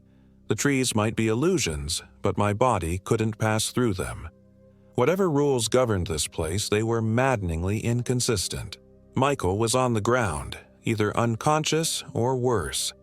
Jennifer had stopped pressing buttons and was now using her GPS like a club, striking at the creature whenever it came close. And Sarah, brilliant, observant Sarah, was studying the forest around us with the kind of clinical detachment that meant she was on to something. "Time," she said suddenly. "It's about time. David, what time did we arrive yesterday? I don't know. Around noon? The GPS. Look at the GPS. I glanced at Jennifer's device. It read 11:47 a.m., and the date was yesterday. As I watched, the minutes began counting backward again. It's showing real time, Sarah said. Not our time. The time when this place was normal. The creature paused in its stalking, tilting its malformed head as if listening to something we couldn't hear. Clever little morsel, it hissed, but understanding doesn't equal escaping. But Sarah was already moving, circling the camp with purpose. If this place exists in a time loop, she called, then there has to be a moment when it resets. A moment when the GPS beeped. 11:46 a.m. Around us, the forest flickered like a TV with bad reception. For just an instant, I saw it as it truly was. A normal clearing beside a normal stream, with a normal trail leading back to civilization. Then, the image snapped back to our nightmare prison. 46 minutes, Sarah said. We have 46 minutes until it cycles back. But the creature was done with patience. It spread its not-quite wings and launched itself at Sarah with lethal intent. I intercepted it mid-air, tackling what had once been my co-worker to the ground. Its skin felt like cold rubber, and the smell that rose from its pores was the concentrated essence of decay. Claws raked across my back, tearing through my jacket and finding flesh. Pain exploded through my nervous system, but adrenaline kept me moving. I rolled away just as those terrible talons swept through the space where my head had been. 38 minutes, Sarah shouted. Jennifer was dragging Michael toward what she perceived as the trail exit, but from my angle I could see she was heading directly for a wall of thorns. In her panic-driven state, she couldn't see past the illusion. The creature, I had to stop thinking of it as Robert, was between me and the others, cutting off any chance of group coordination. Its black eyes reflected our violet fire, and when it smiled I could see that its mouth now extended far beyond what human anatomy would allow, creating a gaping maw lined with rows of needle teeth. You know what the worst part is, it said, advancing slowly as if savoring the moment. Robert is still in here. Still aware. He can feel everything I do with his body, but he can't control any of it. Would you like to say goodbye to him? For just a moment, the creature's expression changed. Robert's frightened eyes looked out from that monster's face, tears streaming down gray cheeks. David, he whispered in his own voice. Please, kill me. I can't stop it. It's eating my memories, my thoughts, everything that makes me, me. Then the thing was back in control, laughing at Robert's moment of desperate communication. See? He knows what's coming, and soon you'll all know. 26 minutes. I had to make a choice. Try to save Michael and Jennifer, who were stumbling blindly through an illusory landscape toward what might be safety or might be another trap. Or trust that Sarah's temporal theory was correct and try to keep the creature distracted until the reset occurred. The decision was made for me. The creature lunged again, and this time its claws found my leg. I went down hard, feeling muscle tear and bone scrape. But the pain brought clarity. Sometimes you can't save everyone. Sometimes survival means making the hardest choice of all. Sarah, I screamed, take the GPS and run. Follow the real-time countdown. She understood immediately. Grabbing the device from Jennifer's unresisting hands, she headed not for the perceived exit, but toward a section of forest that looked impenetrably dark. As she approached, I caught a glimpse of what she was seeing, the faint outline of an actual trail, visible only when viewed from the exact right angle. The creature saw her escape attempt and abandoned me to pursue more mobile prey. But its movement was wrong now, stilted and jerky as if its borrowed body was finally beginning to break down under the strain of transformation. 15 minutes, Sarah called back. I crawled after them, my injured leg sending spikes of agony through my nervous system with every movement. Behind me, I could hear Jennifer screaming as she realized the path she'd been following led nowhere. And Michael? I tried not to think about Michael. The forest around Sarah flickered more frequently now, reality and illusion bleeding into each other like watercolors in the rain. The creature was closing the distance, but each time the landscape shifted, it seemed to lose coordination, as if the changing environment disrupted its ability to navigate. 10 minutes. I could see them now. Sarah running with desperate purpose, the creature gaining ground with each loping stride. Its form had become even more distorted, barely humanoid except for the basic arrangement of limbs. Whatever Robert had become, it was continuing to evolve, adapting to this unnatural environment in ways that defied biological possibility. 5 minutes! The creature leaped, claws extended towards Sarah's back. Without thinking, I threw myself forward, tackling it from behind. We rolled together down a slope I hadn't seen moments before, branches and rocks tearing at our skin. When we came to rest at the bottom, the thing that had been Robert was on top of me, its inhuman face inches from mine. 2 minutes. Sarah's voice seemed to come from very far away. The creature's breath was like rotting meat mixed with copper pennies. Its saliva dripped onto my face, burning like acid where it touched. Those black eyes held no trace of Robert now, only hunger and ancient malevolence. "When the reset comes," it whispered, "I'll remember. I'll be waiting. And next time, I'll take you all before you even know what's happening." 1 minute. The GPS in Sarah's hands was beeping frantically. Around us, the forest was strobing between states. Normal woodland, twisted nightmare, normal woodland, twisted nightmare. The creature's form became less stable with each flicker, as if it couldn't maintain cohesion across the temporal boundaries. 30 seconds. I could see Sarah now, standing at the edge of what looked like a perfectly ordinary hiking trail. She was waving frantically for me to run, but the creature's weight pinned me to the ground. Its claws pressed against my throat, just hard enough to draw blood. 10 seconds. 9. The creature began to fade, its solid form becoming translucent. 8. 7. I could see through its body now, see the normal forest beyond. 6. 5. It was dissolving, breaking apart like smoke in a strong wind. 4. 3. 2. 1. The world went white.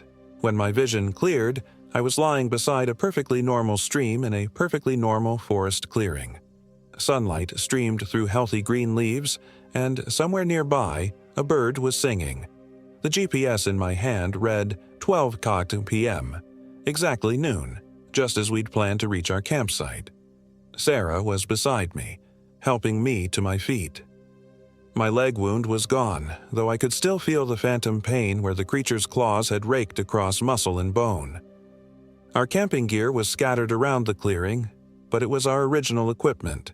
No tears, no blood, no signs of the nightmare we'd endured. "Where are the others?" I asked. Sarah's face was grim. "Look around, David. Really look."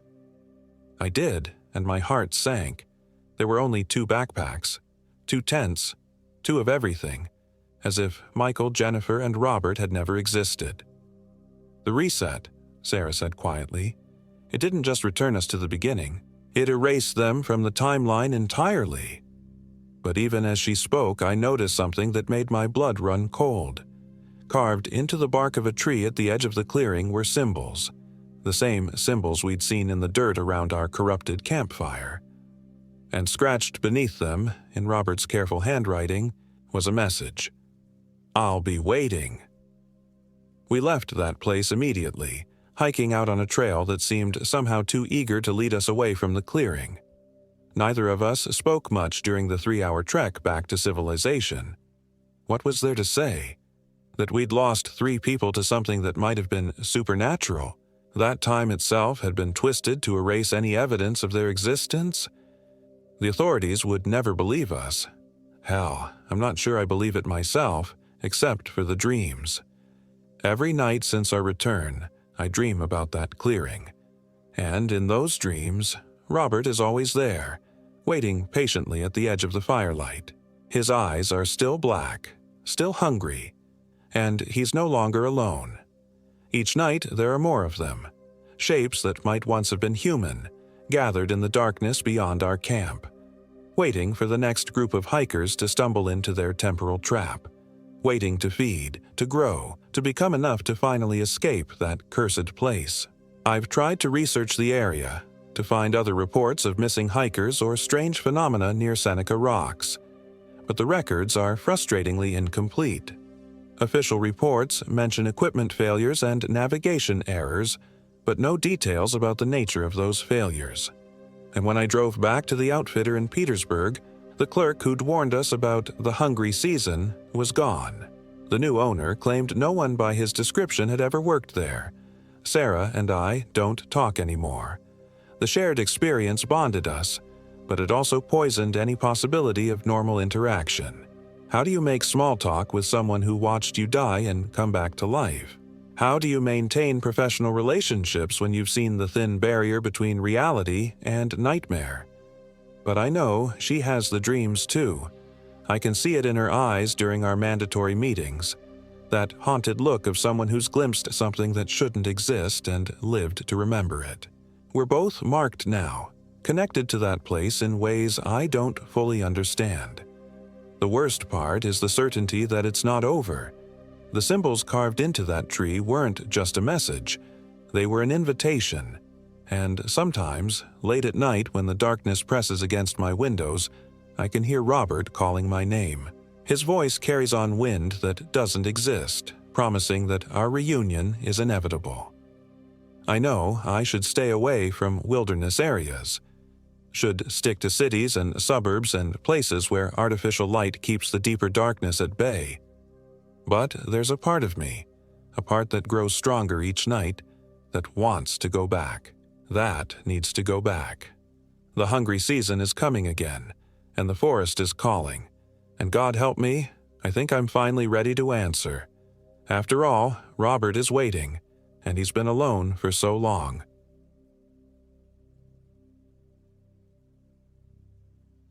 My name is Kenneth Young, and I am 34 years old. This happened in the remote wilderness of Canaan Valley, deep in the Monongahela National Forest of West Virginia, where the ancient mountains hold secrets that should never be disturbed. The divorce papers had been finalized for 3 weeks when I decided I needed to get away from everything. The empty house, the pitying looks from co-workers, the constant reminders of a life that had crumbled around me. Sarah had taken everything that mattered except Scout, my 3-year-old German Shepherd. She'd said she couldn't handle a dog in her new apartment, as if Scout was just another piece of furniture to be discarded. "Just you and me now, boy," I whispered to Scout as we shouldered our packs at the Dolly Sods Wilderness trailhead. The October morning was crisp, with fog rolling through the valleys like ghostly fingers. I'd chosen this remote section of the Appalachians specifically because it promised isolation. No cell towers, no crowds, just miles of untouched wilderness where I could think. Scout's ears perked up at every sound as we began our trek toward Breathed Mountain. The trail was barely visible, more of a deer path than anything maintained by the Park Service. According to my map, there was an old hunting cabin about 8 miles in, abandoned for decades but still standing. That would be our destination for the next 4 days. The first few hours passed peacefully. The autumn leaves created a canopy of gold and crimson above us, and Scout trotted alongside me with his tongue lolling out, occasionally darting off to investigate interesting scents. The steady rhythm of hiking helped quiet the chaos in my mind. For the first time in months, I felt like I could breathe. It was around noon when I first noticed something odd. We'd been climbing steadily, and according to my GPS, we should have reached Roaring Creek by now, but the device showed our location as a blank void, as if we'd somehow stepped off the edge of the mapped world. "Piece of junk," I muttered, giving it a shake. The screen flickered, showing our position for a moment before going blank again. Scout whined softly, his ears flattening against his head. I pulled out the paper topographical map I'd brought as backup, spreading it against a fallen log. The terrain didn't match what I was seeing. According to the map, we should be following the creek, but I could hear no water nearby, only the whisper of wind through the trees and an odd rustling that seemed to come from everywhere and nowhere at once. Scout suddenly went rigid, his hackles rising as he stared into the dense forest to our left. A low growl rumbled in his throat, something I'd rarely heard from him. He was typically friendly with everyone and everything. "What is it, boy?" I followed his gaze but saw nothing except the endless sea of trees. The rustling sound grew louder, like something large moving through the underbrush, but it stopped the moment I focused on it. We continued hiking, but the easy companionship of the morning had vanished. Scout kept looking over his shoulder, whimpering occasionally. The forest felt different now, too quiet, as if every bird and small animal had suddenly fled. Even the wind seemed muffled, creating an oppressive silence that made my own breathing sound unnaturally loud. By late afternoon, we still hadn't found Roaring Creek or any familiar landmarks. The trail had disappeared entirely, and I was navigating by compass alone. The October sun was getting low, casting long shadows that seemed to twist and writhe between the trees. That's when I heard the voice. "Help me." It was faint, distant, but unmistakably human. A woman's voice, filled with terror. Scout's ears swiveled toward the sound, but instead of alerting like he normally would, he pressed closer to my leg, trembling. The voice came again, closer this time. "Please, someone help me." Every instinct told me to investigate, to help whoever was in distress. But Scout's behavior gave me pause. Dogs sensed things humans couldn't. Still, I couldn't ignore someone who might be hurt. "Hello," I called out. "Where are you? Keep calling." For a moment there was silence. Then the voice came again and my blood ran cold. It was still the same woman's voice, but now it was coming from directly behind me. "Help me," it said in exactly the same tone, with exactly the same inflection as before. I spun around, heart hammering. Nothing. Just trees and shadows and the growing darkness between them. Scout was cowering now, pressing himself against my legs so hard he was nearly knocking me over. His entire body was shaking. "Come on, boy," I whispered, more to comfort myself than him. "Let's find somewhere to make camp." We pressed on as the light faded, and I grew increasingly desperate to find shelter. The temperature was dropping fast, and my breath was beginning to mist. Finally, just as full darkness threatened to overtake us, I spotted a structure through the trees. It wasn't the hunting cabin I'd been looking for. This was smaller, older, a one-room shack with a rusted tin roof and walls that had once been painted white but were now gray with age and weather. One window glowed faintly with the last of the daylight and the door hung slightly ajar. "Better than nothing," I said, though Scout clearly disagreed. He planted his feet and refused to move toward the structure, whining and pulling back on his leash. I approached cautiously, calling out in case someone was inside. No answer. The door creaked as I pushed it open, revealing a surprisingly clean interior. A small wood stove sat in one corner, with a neat stack of dry firewood beside it. A cot with clean blankets occupied another corner, and shelves lined the walls, stocked with canned goods and supplies. "Someone's been maintaining this place," I murmured, but Scout would not cross the threshold. He sat outside, whimpering and staring into the forest as if watching for something. I set up my tent outside instead, not wanting to use someone else's shelter without permission. But I did borrow some of the firewood, building a good blaze as darkness settled over the mountains. The fire's warmth was welcome, but it seemed to create more shadows than it banished, and the light didn't penetrate far into the surrounding forest. Scout refused to eat his dinner, instead lying with his head between his paws, eyes fixed on the darkness beyond our small circle of firelight. Every few minutes his ears would perk up and he'd growl softly at something I couldn't see or hear. I was heating a can of chili when I heard the footsteps. They were heavy, deliberate, circling our camp just beyond the reach of the firelight. The sound would approach from one direction, then stop abruptly and resume from another angle, as if whoever was out there was studying us. "Hello?" I called out, trying to keep my voice steady. I'm just camping here for the night. I don't want any trouble." The footsteps stopped. Then, from the darkness, came my own voice. "Hello? I'm just camping here for the night. I don't want any trouble." It was perfect mimicry, not just the words, but my exact tone, my inflection, even the slight nervous tremor I'd tried to hide. Scout leaped to his feet, barking frantically at the darkness.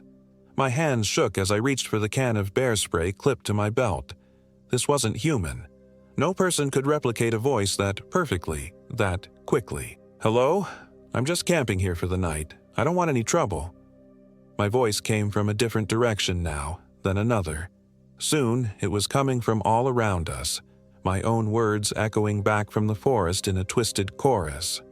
The fire suddenly flared, shooting sparks high into the air, then died down to almost nothing despite the dry wood I'd fed it. In that moment of near darkness, I saw something that made my blood freeze. Eyes, dozens of them, reflecting the dim firelight from between the trees. They were too high off the ground to belong to any normal forest animal, and they moved independently of each other, as if attached to bodies that defied description. I threw more wood on the fire and the flames leaped back to life. The eyes vanished, but I could still hear movement in the darkness. Not footsteps now, but a sliding, rustling sound, like something dragging itself through the fallen leaves. Scout had stopped barking and was now pressed against my legs again, shaking so violently I could hear his teeth chattering. I kept the fire burning high all night, feeding it constantly, while the sounds continued around us. Sometimes they were far away, sometimes close enough that I could hear breathing in the darkness beyond the firelight. Dawn came like a blessing, gray and cold, but wonderfully real. The sounds had stopped an hour before sunrise, and the forest looked normal again, just trees and rocks and morning mist. But Scout remained on edge, and when I examined our campsite in the daylight, I found tracks in the soft earth around the fire. They looked almost human, but wrong. Too long, with claw marks at the tips and spaced too far apart, as if made by someone with impossibly long legs. They circled our camp dozens of times, sometimes overlapping in patterns that hurt my eyes to follow. I broke camp quickly, eager to put distance between us and whatever had stalked us through the night. But as we hiked deeper into the mountains, I began to realize we were lost. The compass spun wildly, pointing in different directions every time I checked it. The GPS remained dead. Even the sun seemed wrong, staying low in the sky long past when it should have been overhead. "We're going in circles," I told Scout as we stopped for a water break. We'd been hiking for hours, but I swore I recognized this cluster of rocks from earlier in the day. Scout whined and pawed at my leg, looking back the way we'd come. That's when I heard the singing. It was a woman's voice, sweet and melodious, drifting through the trees like music from a dream. The tune was hauntingly beautiful, wordless but somehow familiar, like a lullaby half remembered from childhood. Scout's reaction was immediate and violent. He lunged away from the sound, nearly jerking the leash from my hands. But something about the singing called to me, promising comfort, promising answers. I found myself walking toward it almost without conscious thought. The voice led me off what remained of the trail, through a stand of ancient hemlocks whose branches blocked out most of the sky. The singing grew closer, more beautiful, and I could make out a figure ahead, a woman in a white dress, sitting on a fallen log with her back to me. "Excuse me," I called out, but she didn't turn around. She just continued singing, her voice now so lovely it brought tears to my eyes. Scout was barking behind me, straining against his leash, but the sound seemed muffled and distant. All I could focus on was the woman and her incredible voice. I was close enough now to see her long, dark hair spilling down her back in waves. "Miss, are you all right?" She turned then, and I screamed. Her face was gone, not removed or damaged, simply absent. Where features should have been was smooth pale skin stretched tight over skull, with dark holes where eyes and mouth should be. But the singing continued, impossibly beautiful, emanating from that hollow space where a mouth should have been. I stumbled backward, yanking Scout's leash, but when I looked again, she was gone. No sign she'd ever been there except for a depression in the leaves where something had sat. We ran then, crashing through the underbrush without regard for direction. Scout seemed to know where to go, pulling me along trails I couldn't see. Branches whipped at my face and thorns tore at my clothes, but I didn't stop until we burst out of the forest into a small clearing. In the center of the clearing stood the hunting cabin I'd been looking for from the beginning. It was smaller than I'd expected, built from logs that had weathered to silver gray. The roof sagged in places, and one window was boarded up, but it looked solid enough. Most importantly, it had 4 walls and a door that could be barred from the inside. Scout calmed somewhat once we were inside, though he remained alert, watching the windows. The cabin was musty but dry, with a stone fireplace and a few pieces of rough furniture. Someone had left a supply of canned goods and a Coleman lantern, suggesting that other hikers used this place regularly. I barricaded the door with a heavy wooden table and checked the windows to make sure they were secure. Only then did I allow myself to examine what had happened. The evidence was impossible to ignore.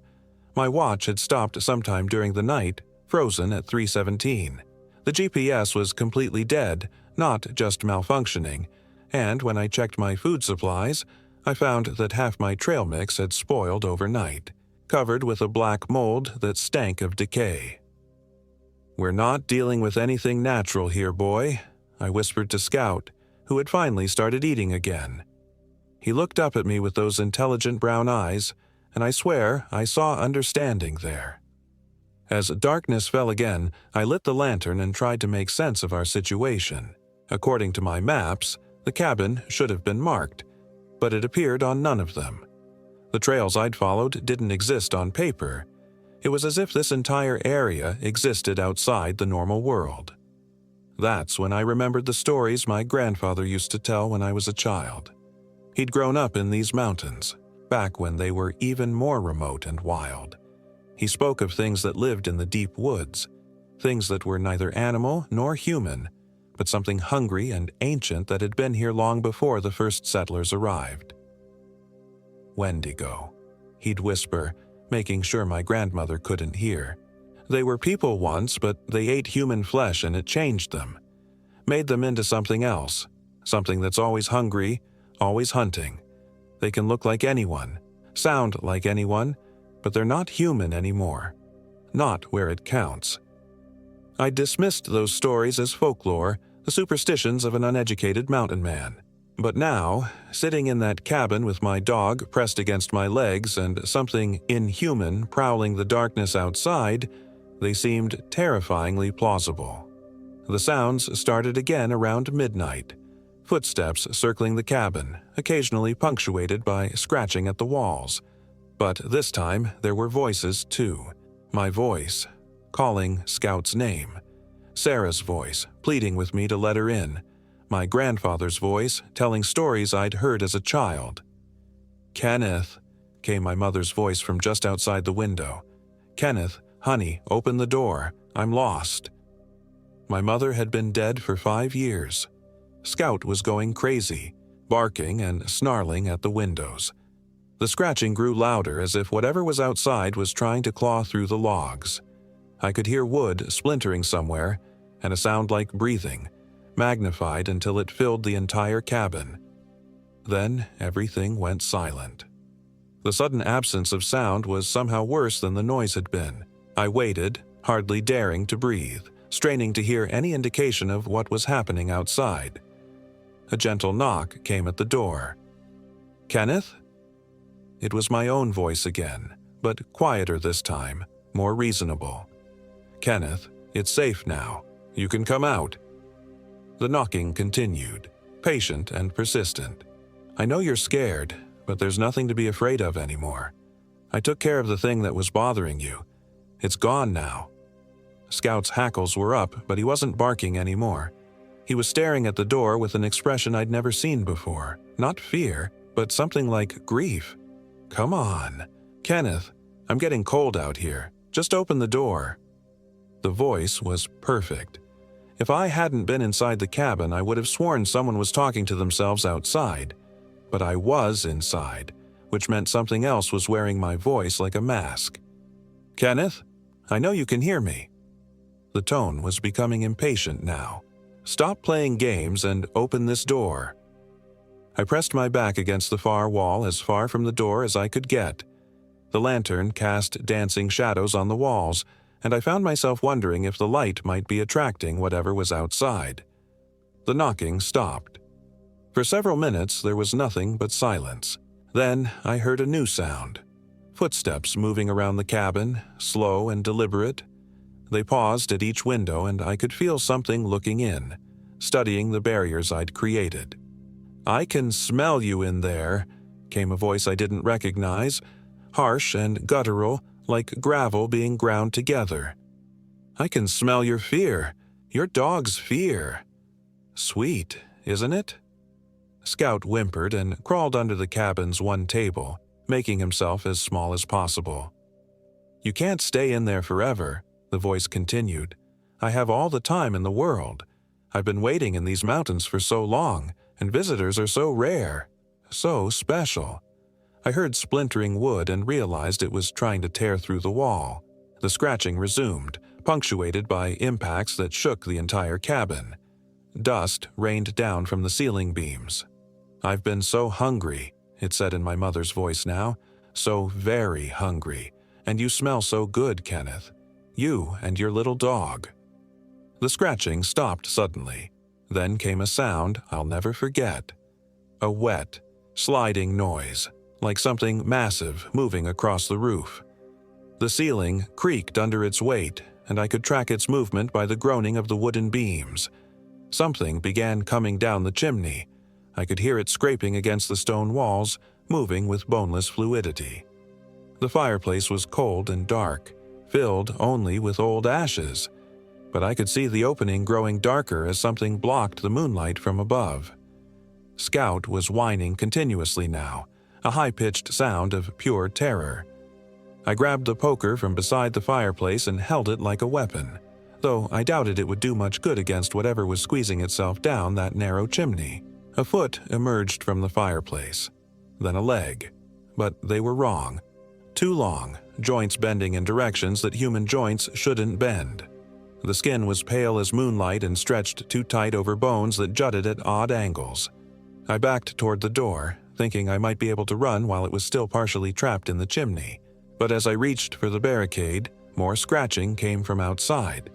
Something else was waiting out there. The thing in the fireplace was making progress, more of its impossible body sliding into the cabin. I caught a glimpse of its face as it turned toward me, features that shifted and flowed like melting wax, briefly resembling my own face, then Sarah's, then my grandfather's, never settling on one identity. Its eyes, though, remained constant, black holes that seemed to pull at something deep inside me, promising relief from pain, from loneliness, from the burden of being human. "Come here," it whispered in Sarah's voice. "Come to me, Kenneth. I've missed you so much." I almost did. Despite everything I'd seen, part of me wanted to believe it was really her, that somehow she'd come to find me in this nightmare place. But Scout's terrified whimpering broke the spell, reminding me what was real. I swung the poker with all my strength, catching the thing across what might have been its shoulder. It shrieked, a sound like tearing metal, and recoiled back toward the chimney. Black blood that stank of decay splattered across the cabin floor. The scratching outside intensified, and I heard wood beginning to give way. Whatever was out there would be inside soon. I had one chance. The cabin's back window was smaller than the others, barely large enough for a person to fit through. I'd left it unbarricaded because it seemed too small for anything to use as an entry point. "Come on, Scout," I hissed, grabbing my pack and the lantern. The German Shepherd understood immediately, leaping onto the table I'd set under the window. I boosted him through first, then squeezed after him just as something burst through the front door behind me. We tumbled into the darkness beyond, landing hard in a pile of rotting leaves. The lantern flickered but stayed lit, casting wild shadows as I scrambled to my feet, Behind us, the cabin was full of sounds, breaking furniture, inhuman voices calling my name, and that awful scratching. Scout pressed against my legs, and we stumbled away into the forest. I had no idea where we were going. The lantern provided only a small circle of light, and beyond it was absolute darkness.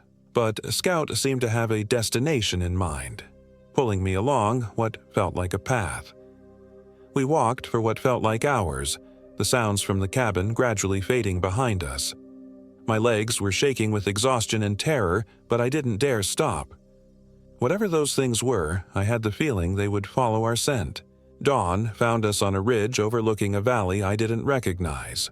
In the distance, I could see a road, a real, paved road with a yellow line down the middle. It was the most beautiful sight I'd ever seen.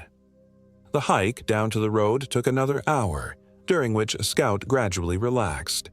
By the time we reached the pavement, he was almost back to his normal self, though he kept looking back toward the mountains we'd left behind. A park ranger found us there, sitting beside the road in the morning sun.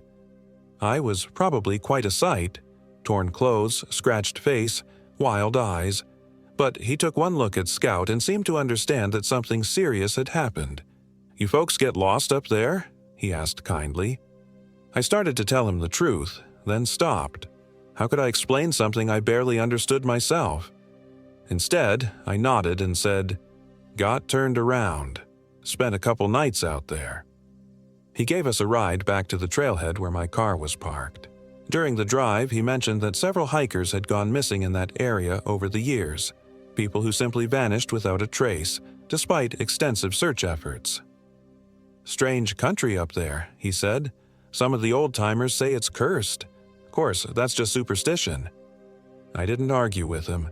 It's been 6 months since our encounter in the Monongahela forest. I've tried to put it behind me, to convince myself it was all some kind of stress-induced hallucination brought on by the divorce and isolation. But Scout knows better. He still has nightmares, whimpering and trembling in his sleep. And sometimes, late at night, I catch him staring out the window at nothing, his hackles raised and a low growl rumbling in his throat. I've researched the area extensively, trying to find some rational explanation for what we experienced. The official records are sparse, but I've found references in old newspapers and local histories. Stories of people who went into those mountains and came back changed, if they came back at all. Tales of voices in the woods, of figures that weren't quite human, of an ancient hunger that could never be satisfied. The Native Americans who originally lived in that region had a name for it, the place where things go wrong. They considered it forbidden territory, somewhere that good people didn't venture after dark. I think they were wise. Last week, I received a phone call that chilled my blood. It was my own voice on the other end, speaking words I'd never said. "Kenneth," it said, "I've been thinking about you, about our time together in the mountains. I'm still here, you know, still waiting, still hungry." The line went dead before I could respond. I've changed my phone number twice since then, but the calls keep coming. Always my own voice, always reminding me that something in those ancient mountains knows my name, knows my scent, and hasn't forgotten the taste of my fear. Scout and I don't go hiking anymore. We stay close to home, close to civilization, close to the comforting lights and sounds of the human world. But sometimes, when the wind is just right, I swear I can hear singing in the distance, a woman's voice, sweet and melodious, promising comfort to anyone brave enough to follow it into the darkness. I won't make that mistake again. Some hungers should never be fed, and some places should be left undisturbed. The mountains keep their secrets for good reason. But I can't shake the feeling that this isn't over, that something patient and terrible is still waiting in those shadowed valleys, wearing the faces of the lost and calling to the lonely with voices they recognize. And sometimes, in the darkest hours before dawn, I find myself wanting to answer. My name is Michael Williams, and I am 29 years old. This happened in the remote wilderness of the Monongahela National Forest, deep in the heart of West Virginia's Appalachian Mountains, near a place the locals called Blackwater Ridge. David Jones and I had been planning this trip for months. We'd both been grinding away at our desk jobs in Richmond, him as an accountant, me pushing papers at an insurance company, and we needed to get away from the fluorescent lights and endless meetings. David found the trail online, some obscure hiking forum post about untouched wilderness and pristine backcountry camping. The Blackwater Ridge Trail wasn't on any official maps, just GPS coordinates and a rough description. Follow Otter Creek Road past the last bridge, park at the old logging station, hike northwest for 3 miles until you reach the ridge. "Come on, Mike," David had said, spreading printouts across my kitchen table. "When's the last time we did something real? Something that mattered?" I stared at the grainy photos he'd downloaded. Thick forest, misty valleys, rocky outcroppings that looked like ancient fortresses. David was always the adventurous one. The guy who talked me into cliff jumping in college, who convinced me to try that sketchy sushi place downtown. His enthusiasm was infectious, but there was something else in his eyes that night. Something desperate. "Sarah thinks I'm having a midlife crisis," he'd admitted, running his fingers through his thinning brown hair. "Maybe she's right. Maybe I need to prove I'm still alive." So there we were, 3 weeks later, bouncing down a potholed dirt road in my Honda Civic, camping gear crammed into every available space. The October air was crisp and sharp, carrying the earthy smell of decomposing leaves. Massive oaks and maples towered over us, their branches forming a cathedral ceiling painted in brilliant oranges and deep reds. "GPS says we should be close," David said, squinting at his phone. "Signal's getting weak, though." I pulled over at what looked like it might have once been a logging station. Concrete foundations overgrown with kudzu, rusted equipment half buried in decades of fallen leaves. A weathered sign hung askew from a single bolt. "Danger, no trespassing, unstable mine shafts." "This is it," David announced, shouldering his pack with renewed energy. "Adventure awaits." The trail started as a barely visible depression in the forest floor, marked occasionally by faded orange blazes on tree trunks. Within an hour, even those disappeared. We followed what might have been an old deer path, using David's compass and the vague directions from the forum post. The forest grew denser as we climbed. Ancient hemlocks blocked out most of the afternoon sun, leaving us in a green-tinted twilight that made it impossible to judge the time. Our footsteps were muffled by a thick carpet of pine needles and moss, creating an unnatural quiet that made me want to whisper. "You hear that?" David stopped suddenly, hand raised. I listened. Nothing. Not even bird songs. "Hear what?" "Exactly. Where are all the animals?" Now that he mentioned it, the silence was unsettling. No squirrels chattering, no insects buzzing, no distant call of crows. Just our breathing and the soft squelch of our boots on the damp ground.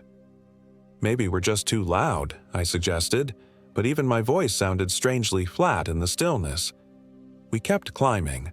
The trail, if it could still be called that, wound between massive boulders and overfallen logs that looked like they'd been there since before Columbus. My calves burned and sweat dripped into my eyes despite the cool air. David, usually the more talkative one, had grown quiet, checking his compass obsessively. "How much further?" I asked during a water break. "Should be close. Forum post said 3 miles. We've been hiking for 2 hours. I checked my watch. The digital display flickered strangely, showing 3:47 p.m., then 3:32 p.m., then 3:47 again. "My watch is acting up." David looked at his phone. "Mine's dead. Had full battery when we started." A chill that had nothing to do with the mountain air ran down my spine. How is that possible? Old battery, maybe? Look, there's the ridge. Through a gap in the trees ahead, I could see exposed rock face and what looked like a small clearing. We pushed through the last stretch of undergrowth and emerged onto a flat area about the size of a basketball court, surrounded by towering pines. The ground was surprisingly clear of vegetation, just bare dirt and scattered stones arranged in what almost looked like patterns. "This is perfect," David said, dropping his pack. "Flat ground, protected from wind, and look at that view." The clearing offered a spectacular vista of the valley below, endless forested ridges fading into blue-gray distance. But something about the place felt wrong. The stones weren't randomly scattered. They formed rough circles, and in the center of the clearing was a bare patch of earth about 6 feet across where nothing grew. "David, look at this." I knelt beside one of the stone circles. "These aren't natural." He was already setting up his tent, humming tunelessly. "Probably an old Indian camping spot. Makes sense. Best view for miles." I wanted to argue, to point out that the arrangement felt more recent, more deliberate, but David was in his element now. This was what he'd come for, the chance to be competent, self-reliant, alive. I kept my concerns to myself and started setting up my own shelter. By the time we had camp established, the sun was hanging low above the ridge, painting everything in harsh orange light that made the shadows seem deeper and more menacing. I tried to start a fire in the center stone circle, but the kindling wouldn't catch despite being dry. The matches flared and died immediately, as if the air itself was hostile to flame.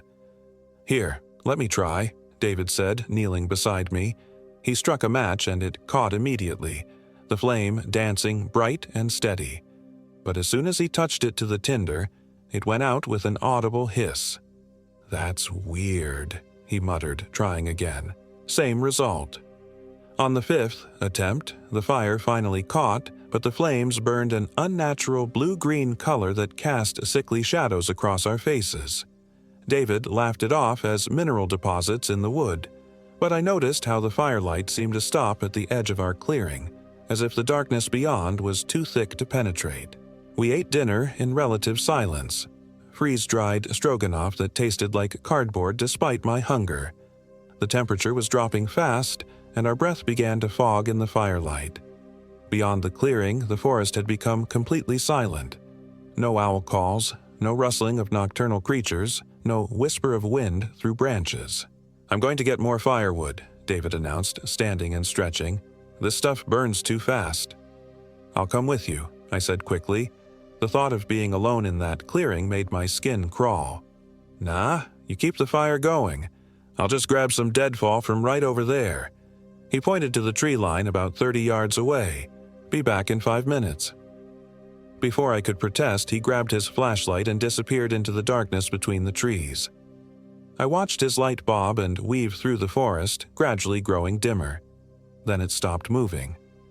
I counted to 60, then called out, "David, you okay?" No response. His light remained stationary, a faint glow maybe 50 yards into the woods. "David!"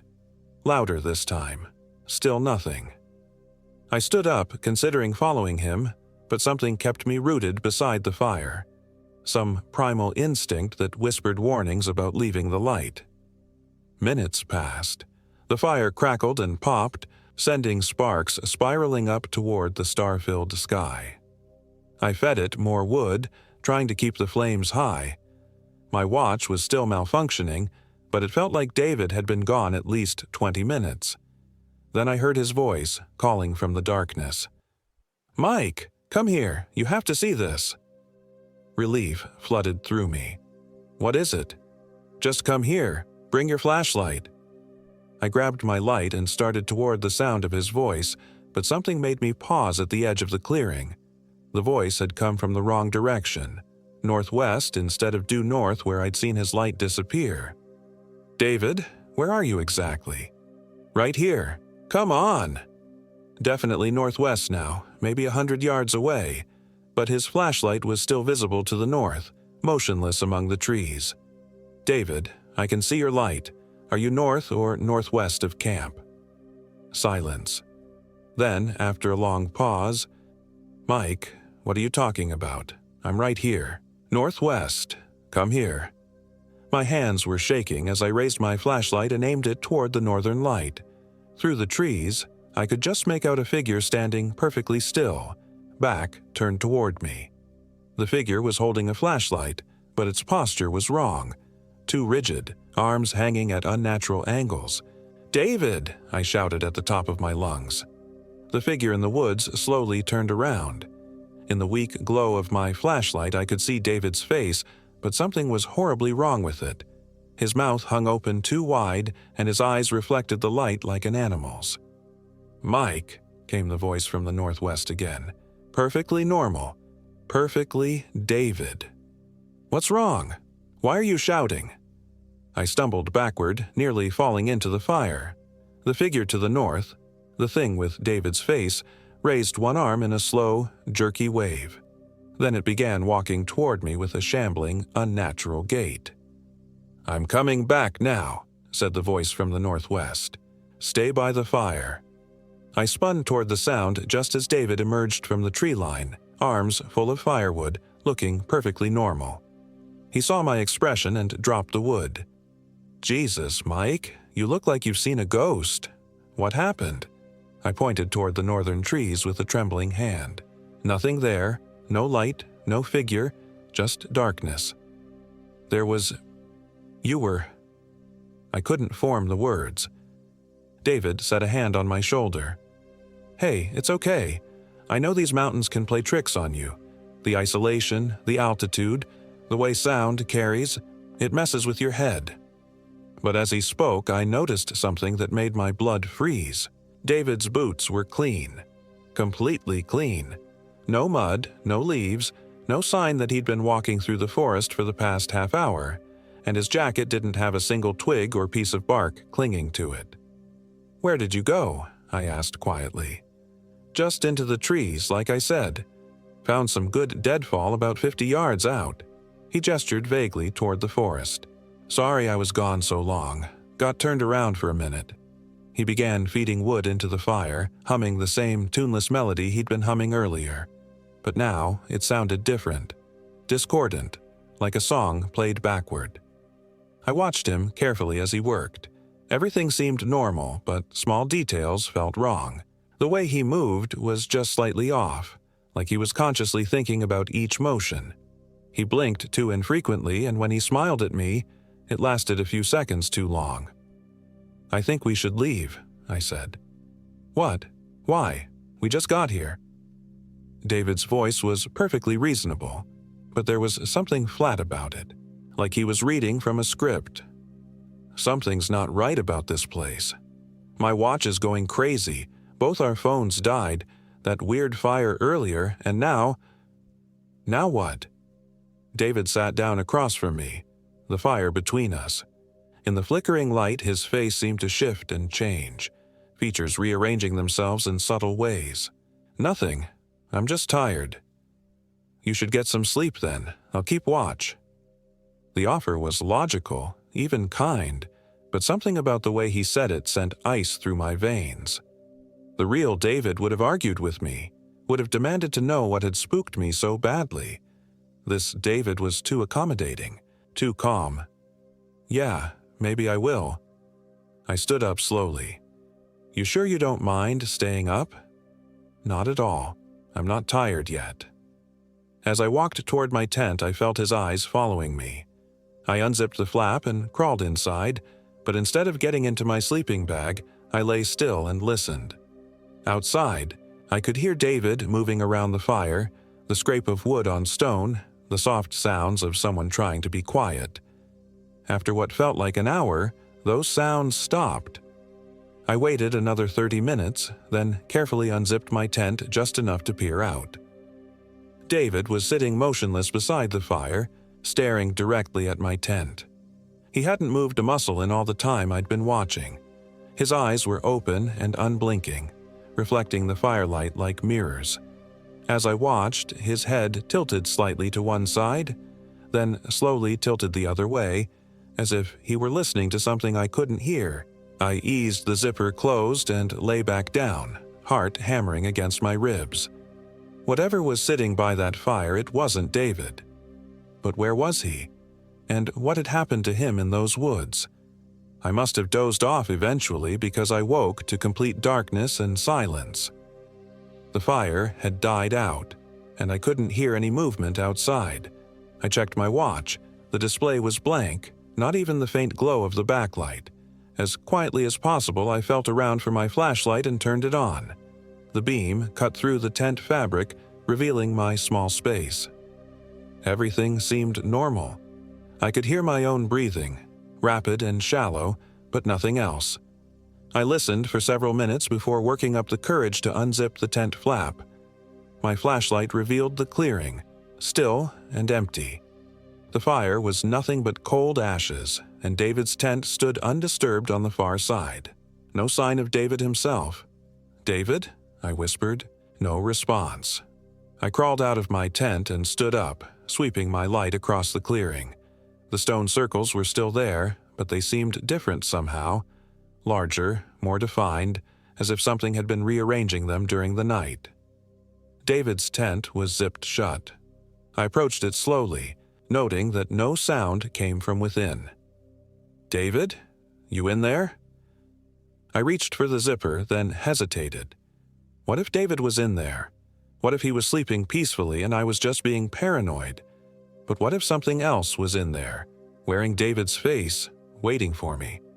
I grabbed the zipper and yanked it down in one quick motion, then shined my light inside. Empty. The sleeping bag was unzipped from the inside and thrown back, as if David had gotten up suddenly. His backpack was still there, but when I looked closer, I noticed all his food was gone. Not just eaten, gone. The packages were there, but they were all empty, as if something had consumed everything and carefully resealed each wrapper. A twig snapped behind me. I spun around, and my flashlight illuminated David standing at the edge of the clearing. He was completely naked, his skin pale and waxy in the harsh light. But it was his eyes that made me take a step backward. They were black, not just the pupils, but the entire eyes, like polished obsidian. "Where have you been?" he asked, and his voice echoed strangely, as if it were coming from somewhere far away. "I've been looking for you." "David?" My voice cracked. "Are you okay?" He took a step forward, and I noticed his movements were wrong. Too fluid, like he was floating rather than walking. "I found something in the woods. Something wonderful. Do you want to see?" "I think we should leave, right now." David's head tilted to one side and he smiled, but the smile was too wide, extending further than a human mouth should be able to stretch. "You can't leave. None of us can leave. We're part of it now." "Part of what?" "The hollow, the hunger, the dark between the trees." His voice was changing, becoming layered, as if multiple people were speaking through his mouth. "It's been waiting so long for visitors." I backed toward my tent, keeping the flashlight trained on him. "David, listen to me. You're sick. Something happened to you in the woods. But we can get help. We just need to get back to the car." "There is no car." David giggled, and the sound was like breaking glass. "There never was a car. You've been here with us for days. Don't you remember?" The memory hit me like a physical blow. David and I hiking up the trail, setting up camp, eating dinner. But now I remembered other details too. David going into the woods and not coming back. Me following him and finding something. A pit in the earth filled with white bones that gleamed in my flashlight beam. And David standing beside it. No longer David, inviting me to climb down and join the others. "No," I whispered. "That didn't happen. Look at your hands." I looked down. My hands were pale and thin, the skin translucent enough to show the dark veins beneath. My fingernails had grown long and sharp, and there was dirt under them. Old dirt, like I'd been clawing at something for a long time. "Look at your tent." I turned my flashlight toward my shelter. The fabric was rotted and full of holes, covered in mold and collapsed in several places. It looked like it had been there for months. "How long?" I asked. "Time doesn't work the same way here," David said, his voice now completely inhuman. "Sometimes it's minutes, sometimes it's years. But once you've seen the hollow, once you've fed the hunger, you can never really leave." I tried to run, but my legs wouldn't obey. Looking down, I saw my feet were bare and gray, the toes elongated into claw-like appendages that dug into the earth. When had I lost my boots? "The others are waiting," David said, gesturing toward the tree line. I looked where he pointed and saw them, figures standing motionless among the trees. Dozens of them, all with the same waxy skin and black eyes. Men, women, children, all wearing the tattered remains of hiking clothes from different eras. Some of the clothing looked modern, but others seemed older. Flannel shirts and wool pants that might have been from the 1970s, even older garments that could have been from decades past. "We're the Hollow Men," David explained, his words now accompanied by the sound of wind through empty spaces. "We exist in the spaces between heartbeats, in the pause between breaths. We're the hunger that lives in dark places, and we've been waiting so long for new friends." One of the figures began walking toward us, a young woman in a bright red jacket that looked almost new. But as she approached, I could see the jacket was faded and torn, and her face was the color of old bone. "Rebecca," she said, extending a hand toward me. "Rebecca Turner. I got lost on the Appalachian Trail 3 months ago. Or was it 3 years? Time is funny here." Her hand was ice cold and felt like dried leather. Behind her, more figures were emerging from the woods, forming a circle around the clearing. They all looked like hikers, backpackers, people who had come seeking adventure in the wilderness and found something else entirely. "What do you want from me?" I asked. "Nothing," David said. "You're already one of us. You have been since you saw the hollow, since you looked into the hunger and let it look back. The only question now is whether you remember." And then I did remember, following David into the woods and finding the pit, but not just a pit. A wound in the earth that seemed to extend forever downward, lined with pale stones that weren't stones at all but bones. Millions of bones from things that had crawled down into the darkness seeking something they could never find. I remembered David falling in, his scream echoing up from impossible depths. I remembered reaching down to help him and feeling something grab my wrist with fingers that were too long and too cold.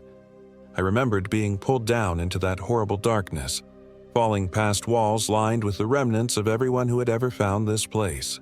And I remembered climbing back out, but wrong, changed, hollow. "How many others have there been?" I asked. "Hundreds," David said. "Thousands. This place has been calling to travelers for as long as there have been trails through these mountains. We're all part of it now, all part of the collection." "Collection of what?" "Memories, experiences, lives half-lived." The woman in the red jacket, Rebecca, stepped closer.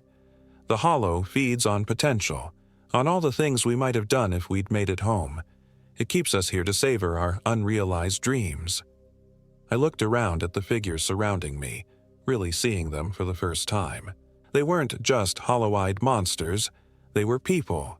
People with families who were probably still looking for them, filing missing person reports, checking every hospital and morgue, never knowing that their loved ones were standing in a circle on a mountain ridge, playing out the same conversations with every new arrival.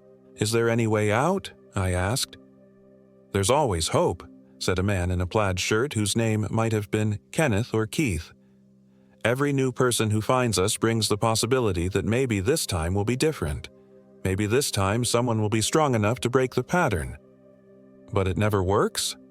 "Not yet," David admitted. "But we keep trying. What else is there to do?" I thought about my life back in Richmond. My cramped apartment, my meaningless job, my ex-girlfriend who'd left because I was emotionally unavailable. Maybe being trapped here wasn't so different from being trapped there. At least here I had company, even if that company was composed of the undead remains of decades' worth of missing hikers. "What happens now?" I asked. "Now we wait," Rebecca said, "and when the next group arrives, we try to warn them. We try to save them, and we fail because the hollow is stronger than any of us. But sometimes," added a teenager in a Metallica t-shirt who looked like he'd been lost since the 1990s, "sometimes we remember what it felt like to be alive. And that's something." As the sun began to rise, or seemed to begin to rise since time worked differently here, the figures faded back into the woods like morning mist. David and I were left alone in the clearing, which now looked exactly as it had when we'd first arrived. Fresh and clean, with no sign of the rotted tent or the bone circles. "Someone new will come," David said, settling down beside the cold fire pit. "Maybe today, maybe next week. The Hollow is patient." "And we'll try to warn them?" "We'll try. We always try. But the Hollow is clever. It makes us look like ordinary hikers.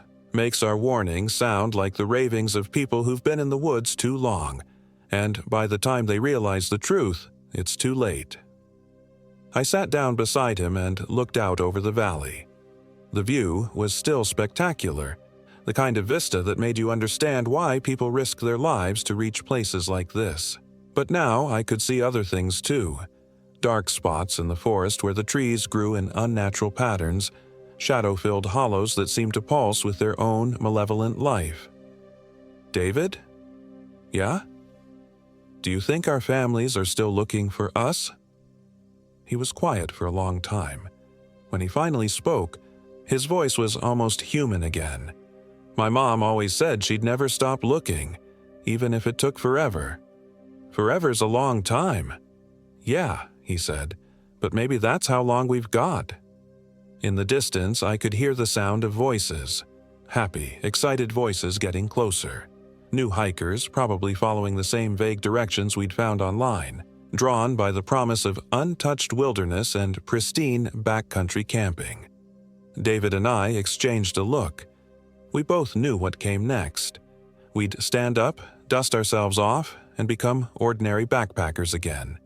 We'd wave at the newcomers, maybe share some trail advice, offer to help them set up camp in this perfect clearing with its spectacular view. And when night fell, the Hollow would open again, hungry for fresh memories and unrealized dreams. But maybe this time would be different. Maybe this time we'd find the right words, the right warning that would make them turn around and flee back down the mountain. Maybe this time someone would be strong enough to break the pattern that had trapped us here with all the others. The voices were getting closer now, and I could make out individual words, something about GPS coordinates and a post on a hiking forum. I looked at David, and for just a moment, I saw my friend as he really was. Not the hollow-eyed thing that had emerged from the woods, but the man who'd worked beside me for 3 years, who'd talked me into trying new restaurants and taking weekend trips, who'd been searching for something real in a world that felt increasingly artificial. "Ready?" he asked. I nodded, and we stood up together. Whatever we'd become, whatever the Hollow had made us, we were still us, still friends, still trying to help people, even if that help came in the form of an impossible choice between escape and eternity.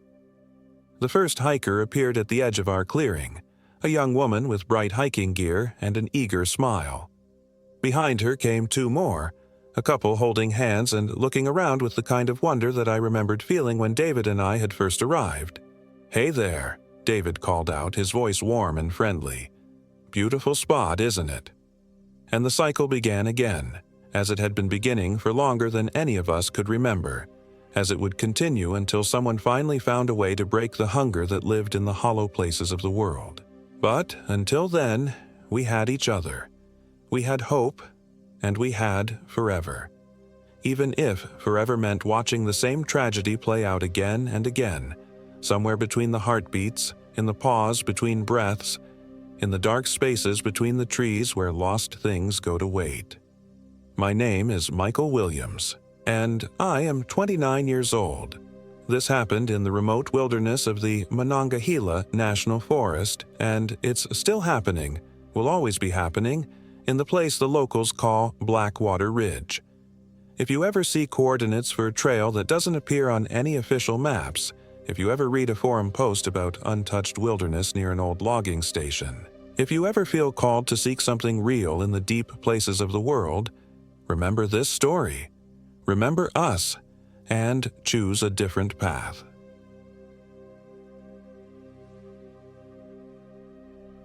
My name is Michael Williams, and I am 28 years old. This happened in the remote hollows of Monongahela National Forest, West Virginia, near the abandoned mining town of Thurmond, 3 miles past Spruce Knob, where the old logging roads disappear into the mountain's belly. It was supposed to be a simple weekend trip. Just me, David Jones, and Christopher Hernandez. 3 guys from the accounting firm trying to escape the suffocating fluorescent lights and endless spreadsheets that had become our lives. Chris had found this spot on some obscure hiking forum, a place called Devil's Throat Hollow, where an old mining operation had carved deep wounds into the mountainside decades ago. The locals in Thurmond wouldn't talk about it, just shook their heads and changed the subject when Chris asked for directions. We should have listened to them. Friday evening, we parked Chris's beaten Ford at the end of Forest Road 112, where the pavement crumbled into gravel and then disappeared entirely. The forest pressed in around us immediately, ancient hemlocks and oaks that blocked out most of the dying sunlight, their branches interwoven like arthritic fingers. The air smelled wrong from the start. Not the clean pine scent you'd expect, but something metallic and sour, like copper pennies left in stagnant water. David, ever the optimist, shouldered his oversized pack with a grin. "Come on, boys. Adventure awaits." He was the kind of guy who still believed the world was fundamentally good, who helped old ladies cross streets and donated to every charity that called. His naivety had always annoyed me, but that weekend, I envied him. Chris was different, quieter. He'd been different since his divorce 6 months earlier, developing an obsession with remote places, as if he could literally run away from his problems. He stood at the trailhead longer than necessary, consulting his GPS with a frown. "Signal's already cutting out," he muttered, tapping the device. "Shows us about 2 miles from the campsite, but what?" I asked, adjusting my pack straps. The weight felt heavier than it should have. "The trail on here doesn't match what I printed from the forum." He held up a hand-drawn map, photocopied and blurry. "This shows the path turning east after the creek, but the GPS wants us to go north." A cold wind swept down from the mountains, carrying with it the smell of decay. Somewhere in the distance, I heard what sounded like metal grinding against stone, though I couldn't place the source. "Technology fails," David said, already starting down the narrow trail that disappeared into shadow. "That's why we brought the paper backup, right? Besides, what's the worst that could happen?" Famous last words. The trail wound deeper into the hollow, following a creek that ran black as motor oil in the failing light. The water moved wrong, too, sluggish in some places, rushing frantically in others, as if it couldn't decide which direction it wanted to flow. Every few hundred yards, we'd find remnants of the old mining operation, rusted rail tracks leading nowhere, concrete foundations crumbling under decades of root growth, and holes in the mountainside that exhaled cold air like the breathing of something massive and buried. By the time we reached what Chris insisted was our campsite, full darkness had settled over the hollow like a suffocating blanket. The spot was a small clearing beside the creek, surrounded by towering hemlocks that creaked and groaned in the wind. The sound was constant like a chorus of the dying. "This doesn't look right," I said, setting down my pack. "Where are the fire rings? The forum post mentioned established campsites." Chris consulted his map again, holding it close to his flashlight. "This has to be it. See? The creek makes that bend, and there's the rocky outcrop." I looked where he pointed. The rocky outcrop was there, all right, a jagged formation that jutted from the mountainside like broken teeth. But in the shifting shadows cast by our flashlights, it almost looked like something else, something that might have been watching us. We set up camp in silence, each lost in our own growing unease. David's usually constant chatter had dried up, and even he seemed to feel the oppressive weight of the place. The darkness here wasn't just the absence of light, it was a presence unto itself, pressing against our small bubble of illumination with almost physical force. When we finally got the fire going, it burned wrong. The flames danced higher than they should have, crackling and spitting in a rhythm that almost sounded like speech. Worse, the light barely penetrated the surrounding darkness. The trees remained invisible beyond a few feet, though I could feel them there, leaning in, listening. "Anyone else notice how quiet it is?" David asked, poking at the fire with a stick. No owls, no insects, nothing. He was right. The forest was silent except for the wind and the creek and that constant groaning of wood that seemed to come from all directions at once. It was the kind of silence that makes you want to scream just to prove you still exist.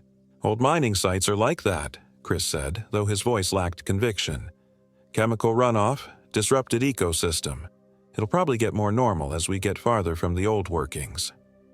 But I was beginning to suspect we weren't getting farther from anything. If anything, I felt like we were being drawn deeper into something we didn't understand. That first night, none of us slept well. Every time I dozed off, I'd wake to some sound. Footsteps circling our camp, branches breaking, or something that might have been whispered conversation just beyond the dying firelight. Once, around 3 a.m., I could have sworn I heard David's voice calling my name from the direction of the creek, even though he was snoring in his sleeping bag 3 feet away. Saturday morning brought no relief. We woke to find our fire reduced to cold ash, though I distinctly remembered banking it with enough coals to last until dawn. Worse, David's hiking boots were missing from where he'd left them outside his tent. They were right here, he insisted, standing barefoot in the dew-soaked grass. I always leave them in the same spot. We searched the immediate area but found nothing. It was Chris who discovered them 40 minutes later, hung from a branch 15 feet up in a hemlock on the far side of the creek. There was no way they could have gotten there naturally, and no way any of us could have reached that high to hang them there ourselves. Animals, Chris said, but his voice was hollow. Bears, maybe. They're curious about human scents. David retrieved his boots with the climbing rope, and we ate a subdued breakfast of instant oatmeal and coffee that tasted like dirt. The plan had been to day hike deeper into the hollow, following the old mining roads to the main excavation site that Chris's forum post had promised would be absolutely incredible. The mining roads were still there, carved into the mountainside like scars that refused to heal. But following them proved more difficult than expected. The GPS had given up entirely, showing only static, and our compass seemed to spin randomly, never settling on true north for more than a few seconds. "It's the iron deposits," Chris explained, though he sounded like he was trying to convince himself. "Mining areas always mess with magnetic readings." We followed what we thought was the main road for 3 hours, climbing steadily through forests that grew more unnatural with each step. The trees here were wrong, twisted into shapes that hurt to look at, their bark scarred with patterns that almost resembled faces. The creek followed us, sometimes on our left, sometimes on our right, sometimes seeming to flow uphill. It was David who first noticed we were being followed. "There's someone behind us," he whispered during a rest stop, his face pale despite the exertion. "I keep seeing movement in the trees." I turned to look back down the trail. For a moment, I saw nothing but the twisted forest. Then, just at the edge of my vision, I caught a glimpse of something that might have been a person. Tall and thin, moving wrong, like stop-motion animation missing half its frames. "Hello," Chris called out, his voice echoing strangely in the hollow. "Are you lost? Do you need help?" The figure, if it had been a figure, melted back into the shadows. But I could still feel eyes on us, tracking our every movement. We found the main excavation site around noon, and immediately wished we hadn't. The mining operation had carved a wound into the mountain that seemed to descend forever. The pit was roughly circular, maybe 200 feet across, with a road that spiraled down along its walls, disappearing into blackness. But it wasn't the size that made my stomach clench. It was the smell rising from the depths. Death and decay and something else, something chemical and wrong that made my sinuses burn. "Jesus," David breathed, covering his nose with his shirt. "What did they mine here?" Chris consulted his photocopied information. "Coal, mostly, some iron ore. Says here the operation shut down in 1963 after a series of accidents." I walked closer to the edge, my boots sending small stones tumbling into the abyss. The sound of their impact never came back. "What kind of accidents?" I asked. Chris's face had gone gray as he read. "Cave-ins, equipment failures. But listen to this. 17 workers reported missing during the final week of operation. Search teams found no bodies. Mine declared unsafe and permanently sealed. Sealed? David looked around the gaping pit. This doesn't look sealed to me. That's what it says.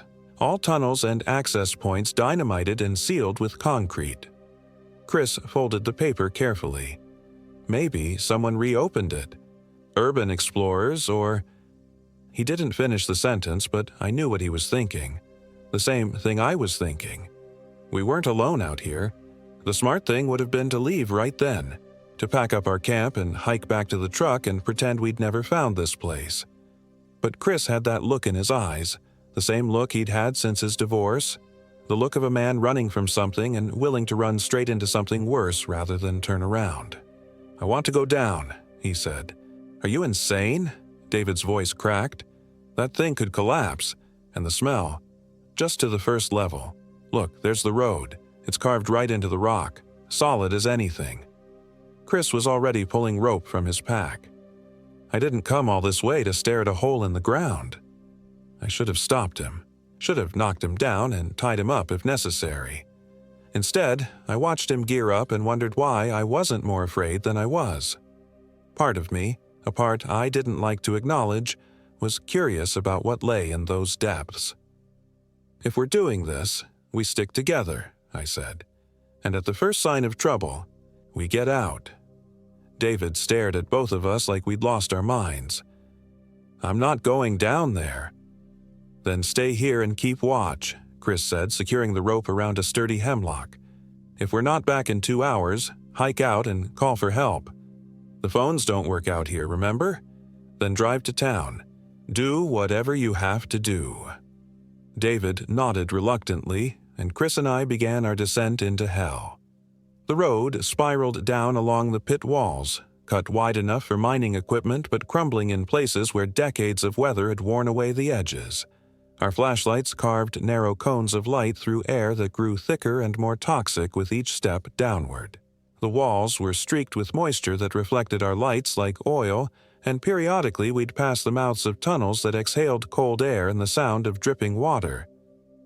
"Look at this," Chris whispered, stopping beside one of the tunnel entrances.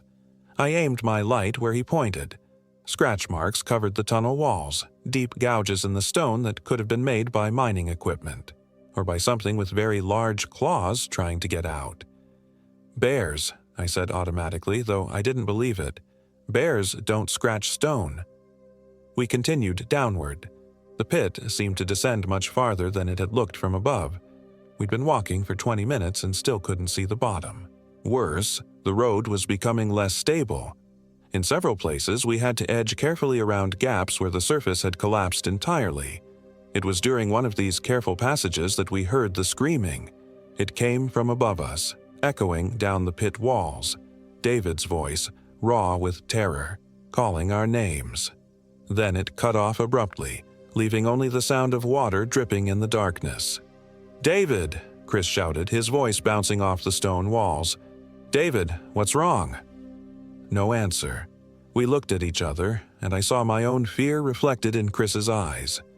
Without speaking, we both started climbing back up the road as fast as we dared. The loose stone made every step treacherous, and twice I nearly slipped over the edge into the abyss. It took us 40 minutes to reach the surface, our lungs burning from the exertion and the poisonous air. When we finally hauled ourselves over the rim of the pit, we found our rope still tied to the hemlock, but no sign of David. "David!" Chris called again, his flashlight sweeping the forest. "This isn't funny, man." I found the first clue 30 feet from the pit. David's backpack, torn open and scattered across the ground. His water bottle lay among fallen leaves, the cap missing and the contents evaporated. But it was what I found next that made my blood freeze. David's hiking boots, again, sitting side by side on a flat stone like an offering, laces tied in perfect bows. "He wouldn't take them off," I said, my voice barely a whisper. "Not out here. Not with all the rocks and—" Chris was scanning the ground with his light, looking for tracks. "Here," he said, kneeling beside a patch of soft earth. "Footprints, bare feet, heading toward the creek." We followed the trail, calling David's name, but our voices seemed to be swallowed by the forest before they could travel more than a few yards. The footprints led to the creek bank, then disappeared in the rocky shallows. "He must have crossed," Chris said, though he sounded uncertain. "Maybe he's lost, confused. People do strange things when they panic." But I was looking at the footprints more carefully, and something was wrong with them. They were David's size, but the stride was too long, and the impression of the toes too deep, as if whatever made them had been walking on its tiptoes. We crossed the creek and searched until darkness fell, but found no trace of David beyond those strange footprints. Finally, exhausted and terrified, we made our way back to camp to figure out what to do next. That's when we found him. David was sitting by our cold fire pit, fully clothed except for his missing boots, staring into the ashes. He didn't look up when we approached, didn't acknowledge our frantic questions about where he'd been or why he'd screamed. "David." Chris knelt beside him. "Hey, buddy, are you okay? What happened?" David slowly turned his head toward us, and I took an instinctive step backward. His eyes were wrong, not the color, but the expression. They were too wide, unblinking, like a reptile's eyes, and when he smiled, it stretched too far across his face. "I went for a walk," he said in David's voice, but flatter somehow, emotionless. "I wanted to see the bottom of the hole." "The bottom?" Chris frowned. "But you stayed up here. You said you wouldn't go down." "I changed my mind." David's smile never wavered. "It's beautiful down there. So many tunnels, so many places to hide." Something ice-cold crawled up my spine. "David, are you feeling all right? Did you hit your head?" "I feel wonderful." He blinked once, slowly, like a lizard. "Better than I've ever felt." The voices explained so much. Chris and I exchanged glances. "What voices?" Chris asked carefully. "The miners. They're still down there, you know, still working. They told me about the seam they found in '63. Not coal, something else. Something that had been waiting." David stood up with fluid grace, moving in a way that was almost but not quite human. "They want to meet you. Both of you. They have so much to show you." I was already backing toward my tent, my hands shaking as I fumbled for my pack. Whatever was wearing David's face, it wasn't David anymore. The real David would never speak in that monotone, would never stand so perfectly still, would never look at his friends with those cold, reptilian eyes. "I think we should go," I said, my voice higher than I intended. "Pack up, head back to the truck. David's not feeling well." "I'm feeling perfect," David said, taking a step toward me. "And we can't leave yet. They're waiting for us. They've been waiting so long." Chris was staring at David with growing alarm. "Dude, you're freaking us out. What's wrong with your eyes?" David tilted his head at an angle that was just wrong, like a bird studying an insect. "Nothing's wrong. I can see so much more now. I can see what you really are underneath." That's when I noticed David's feet. He was standing on the rocky ground without any sign of discomfort, but that wasn't what terrified me. It was the fact that he was standing perfectly balanced on his tiptoes, his heels never touching the ground, just like the footprints we'd followed. "Chris," I whispered, "we need to run, right now." But Chris was transfixed, staring at the thing that looked like David. "What did they do to you down there?" David laughed, and the sound was like grinding metal. "They showed me the truth. That flesh is just a costume. That this mountain is hollow, and we're the ones who are empty." He took another step forward, and I could see that his fingernails had grown longer, darker, more like claws. "They want to show you too. They want to fill the empty spaces inside you." I grabbed Chris's arm. "Move! Now!" We ran. Behind us, David began to scream. Not with terror or pain, but with laughter that echoed through the hollow like the sound of breaking glass. I didn't look back, but I could hear him following, his footsteps too light for someone of his size, moving through the forest with impossible speed. We crashed through the underbrush, our flashlights carving wild arcs through the darkness. Branches tore at our clothes and faces, but we didn't slow down. The trail we'd followed that morning was gone, or we were too panicked to find it, and soon we were completely lost in the twisted forest. "This way," Chris gasped, pointing toward what looked like a break in the trees. "I think I see the road." We stumbled toward the opening, but it wasn't a road. It was another pit, smaller than the main excavation but just as deep. And standing around its rim, barely visible in our failing flashlight beams, were figures that might once have been human. They were tall and thin, dressed in the rotted remains of work clothes from decades past. Their skin was gray as mine tailings, and their eyes reflected our lights like an animal's. They stood perfectly still, watching us with the same reptilian patience I'd seen in David's transformed face. "Welcome," one of them said in a voice like grinding stone. "We've been waiting for you." Chris whimpered and stumbled backward, but there was nowhere to go. The figures had us surrounded, and in the distance I could hear David's laughter growing closer. "What do you want?" I managed to ask. "Nothing," the figure replied. "Everything. The mountain is hungry, and we are its hands. You came to us willingly, walked into our domain. Now you'll help us gather others." "We'll leave," Chris said, his voice breaking. "We'll never come back. We won't tell anyone about this place." "Oh, but you will come back," another figure said, stepping closer. "You'll bring your friends, your family. You'll spread the word about this beautiful remote place, and when they arrive, we'll be waiting." The first figure smiled, revealing teeth like broken glass. "That's how it works. That's how it's always worked. The mountain calls and people answer. Some become us. Others become food." David emerged from the forest behind us, but he was different now. Taller, thinner, his limbs elongated like taffy. His clothes hung in tatters from his transformed frame, and his smile had split his face nearly in half. "I brought them," he said to the assembled figures, "just like you asked." "Good," the first figure replied. "Which one first?" I don't remember making the decision to fight. One moment I was standing frozen with terror, the next I was swinging my heavy flashlight at the nearest figure's head. It connected with a wet crunch, and the thing stumbled backward, black fluid pouring from its skull. "Run!" I screamed at Chris, and this time he didn't hesitate. We broke through their circle and plunged into the forest, the sounds of pursuit right behind us. Something that had once been David moved through the trees above us, leaping from branch to branch like a spider, occasionally dropping down to slash at us with claws that left deep gouges in the tree trunks. I don't know how long we ran. Hours, maybe.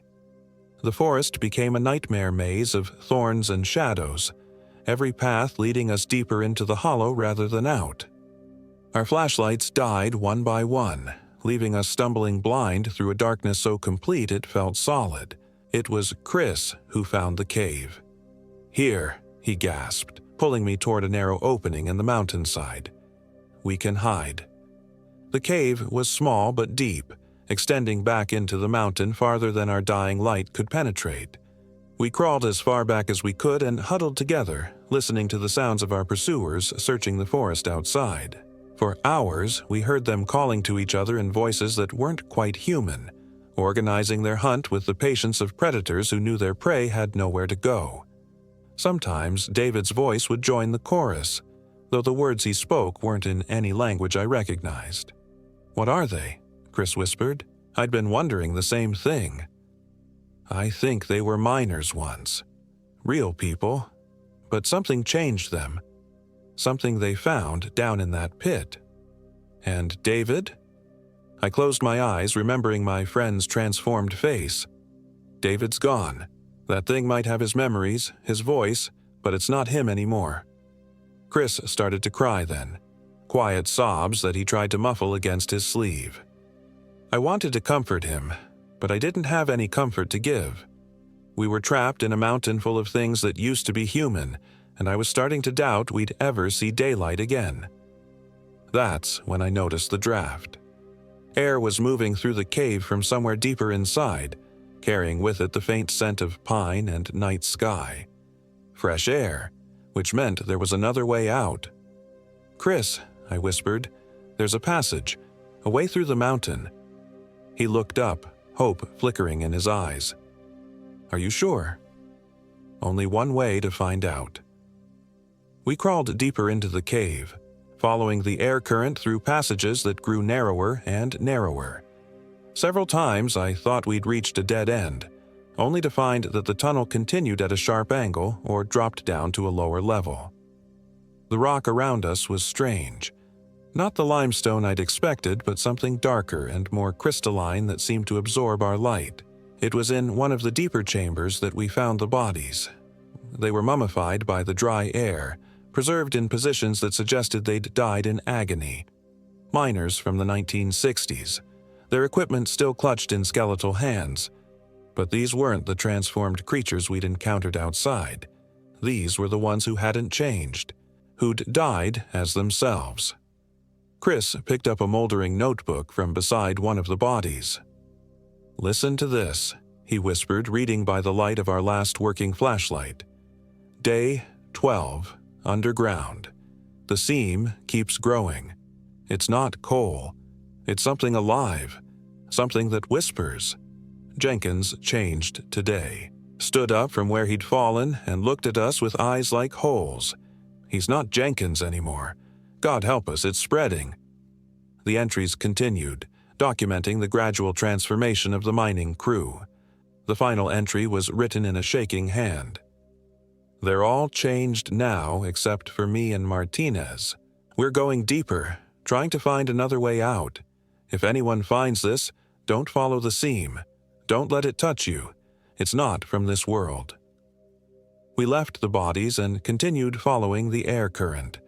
The passage sloped upward now, and I could feel a change in air pressure that suggested we were approaching the surface.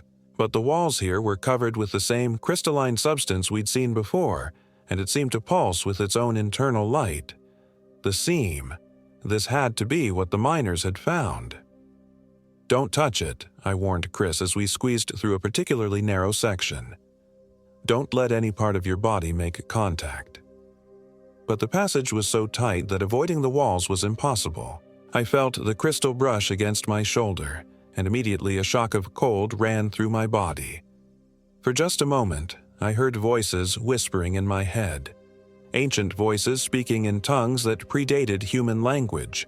They were hungry voices, eager voices, promising transformation and truth and freedom from the burden of flesh. I stumbled forward, gasping, and the voices faded.